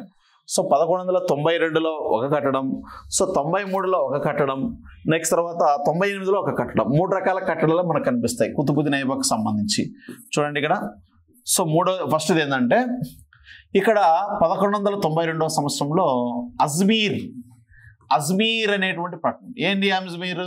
సో రెండవ తరైన యుద్ధంలో మొదటి తరైన యుద్ధంలో మహమ్మద్ గోరి పృథ్వీరాజ్ చౌహాన్ను చేత ఓడిపోతాడు. అదే రెండవ తరైన యుద్ధంలో పృథ్వీరాజ్ చౌహాన్ను మహమ్మద్ గోరి విజయం సాధిస్తాడు, అతని మీద విజయం సాధిస్తాడు మహమ్మద్ గోరి. కానీ మహమ్మద్ గోరి విజయం సాధించిన ప్రధాన కారకుడు అతని సేనాధిపతి అయినటువంటి కుతుబుద్దీన్ ఐబక్. కాబట్టి కుతుబుద్దీన్ ఐబక్ ఏం చేస్తాడు, రెండవ తరైన యుద్ధంలో విజయం సాధించిన తర్వాత తన విజయానికి గుర్తుగా సో ఈ చహమానుల రాజధాని లేదా పృథ్వీరాజ్ చౌహాన్ యొక్క రాజధానిని కైవసం తను ఆక్రమించుకొని ఆ అజ్మీర్ నందు ఒక మసీదును కట్టించడం జరిగింది. సో ఆ మసీదు పేరేంటి అన్నప్పుడు ఓకేనా, సో ఆ మసీదు పేరు ఏంటి అన్నప్పుడు సో ఏమని చెప్పుకోవాలా మనము ఓకేనా. సో ఇక్కడ ఆ మసీదు పేరు ఏంది అన్నప్పుడు ఓకేనా, అర్హదీన్ కా గాఫారం అనే మసీదు అనమాట ఓకేనా. సో ఆ మసీదు పేరు ఏం పేరంటే అర్హదీన్ కా గాఫారం అని చెప్పచ్చు అనమాట. అర్హదీన్ కా గాఫారం అనమాట, గాఫారం. సో ఈ మసీద్ అనమాట ఓకేనా. అర్హదీన్ కా గాఫారం అనేటువంటి మసీదు నిర్మించడం జరిగింది. సో ఇది ఎక్కడుందంటే అజ్మీర్ నందుంది. ఎప్పుడు నిర్మించారు, 1192 సంవత్సరంలో దీని నిర్మాణం చేపట్టడం జరిగింది. సో నెక్స్ట్ 1193 సంవత్సరంలో సో 93 సంవత్సరంలో సో ఇది ఎక్కడంటే ఢిల్లీ నందు అనమాట ఓకేనా, ఢిల్లీ. సో ఢిల్లీ నందు ఒక మసీదును కట్టించడం జరిగింది అనమాట ఓకేనా. సో ఢిల్లీ నందు సో ఈయన ఒక మసీదుని కట్టించడం జరిగింది అనమాట. సో ఆ మసీదు పేరేంటి అంటాడు అనమాట ఓకేనా. సో ఆ మసీదు పేరేంటి అన్నప్పుడు మనకు ఇక్కడ ఒక మసీదు ఉంటుంది ఓకేనా. సో ఈ మసీదుని ఏమనిపిస్తామంటే కవ్వత్ అల్ ఇస్లామియా మసీదు, కవ్వత్ సో అల్ ఇస్లామియా అనేటువంటి మసీదు ఓకేనా, కవ్వత్ అల్ ఇస్లామియా అనేటువంటి మసీద్. సో ఇది వాస్తవంగా ఈయన భారతదేశంలో ఇస్లాం మత విజయానికి గుర్తుగా నిర్మించబడినటువంటి కట్టడమే సో కవ్వత్ అల్ ఇస్లామియా అనేటువంటి మసీదు. సో ఇది ఎక్కడుంది, ఢిల్లీలో ఉంది. 1193 సంవత్సరంలో ఢిల్లీ అనేటువంటి ప్రాంతంలో సో కవ్వత్ అల్ ఇస్లామీ అనేటువంటి మసీదును నిర్మించడం జరిగింది అనమాట ఓకేనా. సో అర్హదీన్ కా గాఫారం అనేటువంటి మసీదును అజ్మీర్ పట్టణంలో నిర్మించడం జరిగింది. కాకపోతే ఇది ఫస్ట్ ఒక జైన ఆలయం అనమాట. నెక్స్ట్ తర్వాత దీన్ని వైష్ణవ ఆలయంగా మార్చారు, తర్వాత దీన్ని మసీదుగా మార్చడం జరిగింది అనమాట. తర్వాత దీన్ని మసీదుగా దీన్ని మార్చడం జరిగింది అని చెప్పొచ్చు అనమాట. నెక్స్ట్ తర్వాత 1198 సంవత్సరంలో సో ఈయన ఏం చేశాడంటే ఢిల్లీ నందు సో ఒక మసీద్ ఒక మినార్ను నిర్మించడం జరిగింది అనమాట ఓకేనా. సో దీన్ని కుతుబుద్దీన్ ఐబక్ కట్టించాడు కాబట్టి సో దీన్ని కుతుబ్ మినార్ అని పిలుస్తాం అనమాట. దీన్ని ఏమని పిలుస్తాం, కుతుబ్ మినార్ నిర్మాణం. సో ఈ కుతుబుద్దీన్ ఓకేనా కుతుబుద్దీన్ బక్తియార్ కాకి అనేటువంటి సో సూఫీ మత గురువుకు అంకితం ఇవ్వడం జరిగింది ఈ యొక్క కట్టడాన్ని. ఎక్కడ, సో ఢిల్లీకి సమీపంలో అని చెప్పొచ్చు అనమాట ఓకేనా. సో ఇక్కడ 1193 కాదు 1198 సంవత్సరంలో సో ఢిల్లీ నందు సో కుతుబ్ మినార్ అనేటువంటి ఒక మినార్ను నిర్మించినటువంటి వ్యక్తి ఎవరంటే కుతుబుద్దీన్ ఐబక్. దీంట్లో ఎటువంటి రాళ్ళను యూజ్ చేశారంటే ఈ యొక్క కుతుబ్ మినార్ నిర్మాణంలో సో ఇక్కడ పసుపు ఓకేనా, ఎర్ర ఇసుక రాయిని ఉపయోగించడం జరిగింది. నెక్స్ట్ తర్వాత పసుపు తెల్ల ఇసుక రాయిని ఉపయోగించారు. నెక్స్ట్ తర్వాత పాలరాయిని ఉపయోగించడం జరిగింది. ఎర్ర ఇసుక రాయి సో నెక్స్ట్ తర్వాత తెల్ల ఇసుక రాయి, పాలరాయిని ఉపయోగించి ఈ కట్టడాన్ని నిర్మించడం జరిగింది 1198 సంవత్సరంలో ఢిల్లీ నందు. సో ఈ కుతుబుద్దీన్ ఐబక్ ఈ యొక్క కుతుబ్ మినార్ నిర్మాణాన్ని ప్రారంభించడం జరిగింది అని చెప్పొచ్చు అనమాట. సో ఇది నెక్స్ట్ తర్వాత ఇల్టుట్మిష్ సంబంధించి చూసినట్లయితే ఇల్టుట్మిష్ 2 నిర్మాణాలను మనం కంప్లీట్ చేసుకోవడం జరిగింది. సో ఒకటి ఏంటంటే ఈ కుతుబ్ మినార్ నిర్మాణాన్ని పూర్తి చేయడం జరిగింది అనమాట ఓకేనా. సో ఇది ఏ నిర్మాణాన్ని, కుతుబ్ మినార్ నిర్మాణాన్ని పూర్తి చేసినటువంటి వాడు కుతుబ్ మినార్. ఈ కుతుబ్ మినార్ నిర్మాణాన్ని ఏం చేశాడంటే పూర్తి చేసినటువంటి వ్యక్తి ఎవరంటే ఇల్టుట్మిష్. ఎక్కడుంది ఇది, ఢిల్లీలోనే కదా ఉండేది. సో దీన్ని పూర్తి చేశాడని చెప్పొచ్చు అనమాట. నెక్స్ట్ తర్వాత ఈయన కుమారుడు నసీరుద్దీన్. సో నసీరుద్దీన్ ఏమయ్యాడు, మరణించడం జరిగింది. సో ఈ మరణించడం వల్ల అతనికి ఒక సమాధిని కట్టించడం జరిగింది, సమాధి. సో ఈ సమాధిని ఏమనిపిస్తామంటే సుల్తాన్ గర్ అనిపిస్తాం అనమాట. గోరీ అనిపిస్తాం, సుల్తాన్ గోరీ. సో కాబట్టి సుల్తాన్ గోరీ అనేటువంటి సమాధిని కట్టించి సమాధుల పితామహుడుగా కీర్తించబడినటువంటి వాడు ఎవరంటే సో మనకు ఇల్టుట్మిష్ అని చెప్పొచ్చు అనమాట. సమాధుల పితామహుడిగా కట్టించడం జరిగింది. అంతేకాకుండా ఢిల్లీ నందు ఒక చెరువును కూడా తవ్వించడం జరిగింది, చెరువును కూడా కట్టించడం జరిగింది ఎవరు, ఇల్టుట్మిష్ అనమాట. సో ఇది మనకు బానిస వంశానికి సంబంధించి. నెక్స్ట్ తర్వాత వచ్చేసి రెండవ రాజవంశం ఏది, ఖిల్జీ వంశం తీసుకున్నట్లయితే ఖిల్జీ వంశం. సో ఈ ఖిల్జీ వంశానికి సంబంధించి ఎవరున్నారు ప్రధానంగా మనకు, సో అల్లావుద్దీన్ ఖిల్జీ తీసుకోవచ్చు అనమాట ఇలా ఓకేనా. సో జలాలుద్దీన్ ఖిల్జీ తీసుకుందాం ఫస్ట్. సో జలాలుద్దీన్ ఖిల్జీ జలాలుద్దీన్ ఖిల్జీ, జలాలుద్దీన్ ఖిల్జీ అని చెప్పచ్చు అనమాట. సో జలాలుద్దీన్ ఖిల్జీ ఉన్నాడు. నెక్స్ట్ తర్వాత అల్లావుద్దీన్ ఖిల్జీ ఉన్నాడు. అల్లావుద్దీన్ ఖిల్జీ ఉన్నాడు. సో జలాలుద్దీన్ ఖిల్జీ ఏం చేశాడంటే ఈయన సో ఒక పట్టణాన్ని నిర్మించడం జరిగింది ఢిల్లీకి సమీపంలో. దాన్నే నౌషహార్ అనేటువంటి పట్టణం అని చెప్పచ్చు అనమాట. సో నౌషహార్ అనేటువంటి పట్టణం ఒక రాజప్రసాదాన్ని కూడా కట్టించాడు. దాన్ని ఏమనిపిస్తామంటే కిలుగరి అనేటువంటి పేరుతో రాజప్రసాదమును నిర్మించడం జరిగింది. సో రాజప్రసాదం, దీన్నే మనం రాయల్ ప్యాలెస్ అని పిలుస్తాం అనమాట. సో అంతేకాకుండా జలాలుద్దీన్ ఖిల్జీ ఏం చేశాడంటే సో ఈ రెండు విషయాలను గుర్తుపెట్టుకోండి ఇక్కడ. సో ఇది ఒక పట్టణాన్ని ఒక రాజప్రసాదాన్ని కట్టించాడు. సో అల్లావుద్దీన్ ఖిల్జీ దగ్గరకు వచ్చాక ఈయన సిరి అనేటువంటి పట్టణాన్ని నిర్మించడం జరిగింది. సిరి అనేటువంటి పట్టణం. నెక్స్ట్ తర్వాత హజర్ సితూర్ అనేటువంటి పేరుతో 1000 స్తంభాల గుడిని నిర్మించడం జరిగింది. 1000 స్తంభాల గుడిని నిర్మించినటువంటి వ్యక్తి ఎవరంటే అల్లావుద్దీన్ ఖిల్జీ. సో అంతేకాకుండా ఈయన ఏం చేశాడంటే కుతుబ్ మినార్ ఉంది కదా, కుతుబ్ మినార్, ఈ కుతుబ్ మినార్కు ప్రవేశ ద్వారాన్ని కట్టించడం జరిగింది. ప్రవేశ ద్వారం, ఈ ప్రవేశ ద్వారాన్ని ఈయనే కట్టించాడు కాబట్టి సో ఆ ప్రవేశ ద్వారానికి వచ్చినటువంటి పేరు ఏంటంటే అలై దర్వాజా అని చెప్పచ్చు అనమాట. అలై దర్వాజా అని చెప్పచ్చు అనమాట. సో ఇక్కడ అలై దర్వాజా అనేటువంటి సో పట్టణాన్ని, అలై దర్వాజా అనేటువంటి ప్రవేశ ద్వారాన్ని కట్టించాడు. ఓకేనా. సో ఇది సో మొట్టమొదటి డోమ్ నిర్మాణం అని చెప్పొచ్చు అనమాట. ఓకేనా. సో ఫస్ట్ టైం సింగిల్ డోమ్ను ఇందులోనే ఉపయోగించడం జరిగింది. డోమ్ నిర్మాణంగా మనం అల్లావుద్దీన్ ఖిల్జీ కట్టించినటువంటి సిరి అనేటువంటి పట్టణాన్ని కట్టించడం జరిగింది. ఓకేనా. సో ఇక్కడ ఈ పట్టణం ఒక నూతనమైనటువంటి కొత్త పట్టణం అని చెప్పొచ్చు. హజర్ సితూర్ అనేటువంటి పేరుతో 1000 స్తంభాల గుడిని కట్టించడం జరిగింది. కుతుబ్ మినార్ను సో కుతుబ్ మినార్కు ప్రవేశ ద్వారాన్ని కట్టించాడు. ఆ ప్రవేశ ద్వారం అతని పేరు మీదుగా వచ్చింది. దాని పేరే అలై దర్వాజా అనేటువంటి పేరుతో పిలుస్తాము అనమాట. ఓకేనా. సో ఇది మనకి ఈయనకు సంబంధించి అనమాట. ఓకేనా. సో నెక్స్ట్ తర్వాత ఖిల్జీ వంశం, తుగ్లక్ వంశం తీసుకుందాం. తుగ్లక్ వంశానికి సంబంధించి సో ఎవరెవరిని తీసుకోవచ్చు. ఫస్ట్ వచ్చేసి మనకి గియాజుద్దీన్ తుగ్లక్ చూద్దాం. గియాజుద్దీన్ తుగ్లక్ అనమాట. సో ఏం చేసినాడో చూద్దాం. ఓకేనా. నెక్స్ట్ తర్వాత రెండో వాడు ఎవరంటే మహమ్మద్ బిన్ తుగ్లక్, ఎంబిటి అనమాట, మహమ్మద్ బిన్ తుగ్లక్. నెక్స్ట్ మూడో వ్యక్తి ఎవరంటే ఫిరోజ్ షా తుగ్లక్ అని చెప్పొచ్చు అనమాట, ఫిరోజ్ షా తుగ్లక్. సో మహమ్మద్ బిన్ ఫస్ట్ గియాజుద్దీన్ తుగ్లక్ ఈయన ఏం కట్టించాడంటే గియాజుద్దీన్ తుగ్లక్ సో తుగ్లకాబాద్ అనే పట్టణాన్ని నిర్మించాడు. ఢిల్లీకి దగ్గరగా తుగ్లకాబాద్ అనే పట్టణం అనేది కట్టించాడు. సో పట్టణం. సో ఈ తుగ్లకాబాద్కు చుట్టూ ఏం చేశాడంటే కృత్రిమ సరస్సును నిర్మించాడు. కృత్రిమ సరస్సును కట్టించినటువంటి వ్యక్తి ఎవరంటే గియాజుద్దీన్ తుగ్లక్ అని చెప్పొచ్చు అనమాట. ఓకేనా. సో గియాజుద్దీన్ తుగ్లక్ కృత్రిమ సరస్సును కట్టించడం జరిగింది. ఓకేనా. సో నెక్స్ట్ తర్వాత ఈ తుగ్లకాబాద్ అనేటువంటి పట్టణంలో పెద్ద పెద్ద భవనాలతో కూడినటువంటి కోటలను కట్టించాడు. సో అంతేకాకుండా ఈ తుగ్లకాబాద్ అనేటువంటి పట్టణం చుట్టూ ఒక కృత్రిమ సరస్సును నిర్మించినటువంటి వాడు ఎవరంటే గియాజుద్దీన్ తుగ్లక్ అని చెప్పొచ్చు అనమాట. ఓకేనా. సో నెక్స్ట్ తర్వాత మహమ్మద్ బిన్ తుగ్లక్ తీసుకున్నట్లయితే సో ఢిల్లీకి దగ్గరగా, ఓకేనా, ఢిల్లీకి సమీపంలో ఏం చేశాడంటే ఒక న్యాయ నగరాన్ని నిర్మించడం జరిగింది. న్యాయ నగరం. సో ఈ న్యాయ నగరాన్ని ఏమనిపిస్తామంటే ఆదిలాబాద్ అని పిలుస్తాం. ఆదిలాబాద్. ఓకేనా. మన తెలంగాణలో ఉన్నటువంటి ఆదిలాబాద్ కాదు. ఓకేనా. సో ఇక్కడ ఆదిలాబాద్ అనేటువంటి పట్టణాన్ని నిర్మించడం జరిగింది. నెక్స్ట్ తర్వాత జహనాపన అనేటువంటి పట్టణ నిర్మాణాన్ని ఈయన ప్రారంభించడం జరిగింది. పట్టణ నిర్మాణం అనమాట. పట్టణ నిర్మాణాన్ని ప్రారంభం. ఓకేనా. సో ఈయన ప్రారంభించాడు కానీ దీన్ని కంప్లీట్ చేసినటువంటి వ్యక్తి ఎవరంటే ఫిరోజ్ షా తుగ్లక్ అని చెప్పొచ్చు అనమాట. ఓకేనా. సో ఈయన సుమారుగా ఎన్ని ఉద్యానవనాలు నిర్మించాడు? 12,000 ఉద్యానవనాలను కట్టించాడు. ఉద్యానవనాలు. నెక్స్ట్ సుమారుగా అనేక నగరాలను కూడా కట్టించాడు. నగరాలు. సో ఆ నగరాలు మీకు అందరికీ తెలుసు ఏంటివి. సో ఒకటి ఫిరోజాబాద్ అని, నెక్స్ట్ తర్వాత ఫిరోజ్ షా కోట్లా అని చెప్పొచ్చు. నెక్స్ట్ తర్వాత జహనాపన అనేటువంటి పట్టణ నిర్మాణాన్ని కంప్లీట్ చేశారు. నెక్స్ట్ తర్వాత జాన్పూర్ అనేటువంటి పట్టణాన్ని సో మహమ్మద్ బిన్ తుగ్లక్ గుర్తుగా నిర్మించడం జరుగుతుంది. నెక్స్ట్ తర్వాత వచ్చేసి ఫతేపూర్ అనే పట్టణాన్ని నిర్మిస్తాడు. ఫతేబాద్ అనేటువంటి పట్టణాన్ని కూడా కట్టించినటువంటి వ్యక్తి ఎవరంటే ఫిరోజ్ షా తుగ్లక్ అని చెప్పొచ్చు అనమాట. ఓకేనా. సో నెక్స్ట్ తర్వాత ఇది ఈయనకు సంబంధించి. నెక్స్ట్ తర్వాత హౌస్ కాస్ అనేటువంటి ఒక కోటను కూడా కట్టించాడు అనమాట.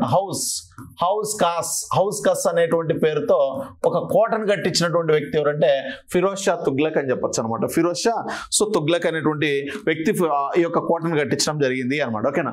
సో నెక్స్ట్ తర్వాత వచ్చేసి లోడి వంశం తీసుకుందాం. లోడి వంశం. సో లోడి వంశం లాస్ట్ వంశం ఇది. సో లోడి వంశంలో మనకి ఎవరు వస్తారు? సికిందర్ లోడి తీసుకుందాం. సికిందర్ లోడి అని. ఈ సికిందర్ లోడి యాక్చువల్గా 1504వ సంవత్సరంలో ఏ నగరాన్ని నిర్మించాడు? ఆగ్రా అనేటువంటి నగరాన్ని నిర్మించి సో ఈ యొక్క 1506వ సంవత్సరంలో సో రాజధానిని ఏం చేశాడంటే రాజధానిని ఓకేనా సో ఎక్కడి నుంచి ఢిల్లీ ఓకేనా ఢిల్లీ అనేటువంటి ప్రాంతం నుంచి సో ఆగ్రా అనేటువంటి ప్రాంతానికి రాజధానిని మార్పు చేసినటువంటి వ్యక్తి ఎవరంటే సో ఇక్కడ లోడి సికిందర్ లోడి అని చెప్పొచ్చు అనమాట. ఓకేనా. సో ఇది దీనికి సంబంధించినటువంటి ముఖ్యమైనటువంటి అంశం. ఫైనల్ గా ఢిల్లీ సల్తనట్ పతనానికి కారణాలు చూద్దాం. పతనానికి కారణాలు ఏ కారణాల వల్ల ఢిల్లీ సల్తనట్ అనేటువంటి రాజ్యం పతనం అయిపోయింది అన్నప్పుడు సో మనకు ముఖ్యమైనటువంటి అంశాలు ఏంటంటే రాచరిక స్వభావం అని చెప్పొచ్చు. వీళ్ళ యొక్క రాచరిక స్వభావము అని చెప్పొచ్చు అనమాట. రాజరిక స్వభావం ఒకటి ఓకేనా స్వభావము. నెక్స్ట్ తర్వాత వచ్చేసి మంగోలుల దాడుల వల్ల సో మంగోలులు ఎప్పుడు దాడులు చేయడం వల్ల వారు యుద్ధాలు చేసి వీళ్ళ యొక్క ఆర్థిక పరిస్థితి అనేది ఏమైపోయిందంటే సో ఆర్థిక పరిస్థితి క్షీణించడం జరిగింది. ఓకేనా. చూడండి రాచరిక స్వభావము. నెక్స్ట్ తర్వాత అంటే మతపరమైనటువంటి రాజ్యాధికారం కదా ఇది. సో ఆ విధంగా నెక్స్ట్ తర్వాత మంగోలుల దాడులు చేయడం వల్ల ఆ దాడుల్లో ఎక్కువగా వీళ్ళు పాల్గొని సో ఆర్థికంగా బాగా క్షీణించిపోవడం ఒక కారణం అయితే సుల్తానుల ఓకేనా సుల్తానులకు వ్యతిరేకంగా ఓకేనా సో వ్యతిరేకంగా అధికారులు మారిపోవడం ఓకేనా సో అధికారులు సుల్తాన్లు ఎదిరించడం అనమాట. ఓకేనా. సో అదొక కారణం అని చెప్పొచ్చు. ఫైనల్ గా ప్రాంతీయ రాజ్యాల ఆవిర్భావం అని చెప్పొచ్చు అనమాట. ప్రాంతీయ రాజ్యాల ఆవిర్భావం. సో ఈ కారణాల వల్ల సో ఢిల్లీ సల్తనట్ అనేటువంటి రాజ్యం అనేది ఏమైపోయిందంటే పతనం అయిపోయిందని చెప్పొచ్చు అనమాట. ఓకేనా. సో ఇది మనకి ఢిల్లీ సల్తనట్ అనేటువంటి రాజ్యానికి సంబంధించి వీళ్ళు ఏ భాషను ఉపయోగించారు, ఏ మతాన్ని ఇస్లాం మతం పట్ల వీళ్ళు విశ్వాసంగా ఉన్నారా లేదా, వీళ్ళ యొక్క సమాజం ఏ విధంగా ఉంది, సమాజంలో స్త్రీ ఏ విధంగా ఉంది, హిందూ స్త్రీ ఏ విధంగా ఉంది, సో ముస్లిం స్త్రీ ఏ విధంగా ఉంది, మొత్తం మీద టోటల్గా సమాజంలో ఎటువంటి పరిస్థితులు మనకు కనిపిస్తున్నాయి. సో ముస్లింలు హిందువులను ఏమని పిలిచారు, జిమ్మీలను పిలిచారు, జనానా అంటే ఏంది, సో ఇలాంటి విషయాలను చూసుకోవాలా. నెక్స్ట్ తర్వాత ఆర్థిక వ్యవస్థ తీసుకున్నప్పుడు అదే వ్యవసాయం ఏ విధంగా ఉంది, స్వదేశీ వాణిజ్యం ఏ విధంగా ఉంది, విదేశీ వాణిజ్యం ఏ విధంగా ఉంది, స్వదేశీ వాణిజ్యాన్ని శాసించింది ఎవరు, విదేశీ వాణిజ్యాన్ని శాసించింది ఎవరు. ఓకేనా. నెక్స్ట్ విదేశీ ఏమి ఎగుమతి చేశారు, ఏమి దిగుమతి చేశారు, ఏ రేవుపట్నాల ద్వారా వర్తక వాణిజ్యాలు నిర్వహించారు. నెక్స్ట్ తర్వాత పరిపాలనకు సంబంధించిన అంశాలు ఏంటి, వాటి యొక్క డిపార్ట్మెంట్ల పేర్లు ఏంటి, అధికారుల యొక్క పేర్లు ఏంటి. ఓకేనా.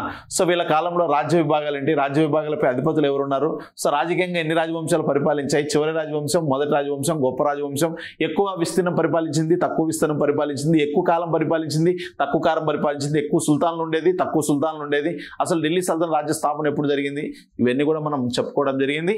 సో కాబట్టి ఢిల్లీ సల్తనట్ అనేటువంటి రాజ్యం ఇంతటితో కంప్లీట్ కావడం జరిగింది. సో మనకు ఇంకా పెండింగ్ వచ్చేసి సో ఏం పెండింగ్ ఉన్నాయంటే ఒక మొఘల్ సామ్రాజ్యం అనేటువంటి టాపిక్ పెండింగ్ ఉంది. అది సో రేపు వెళ్ళినతో కూడా కంప్లీట్ కావడం జరుగుతుంది. అందరితో మనకు సో ఇక మిడివల్ పీరియడ్ అనేది కంప్లీట్ అవుతుందండి. Thank you.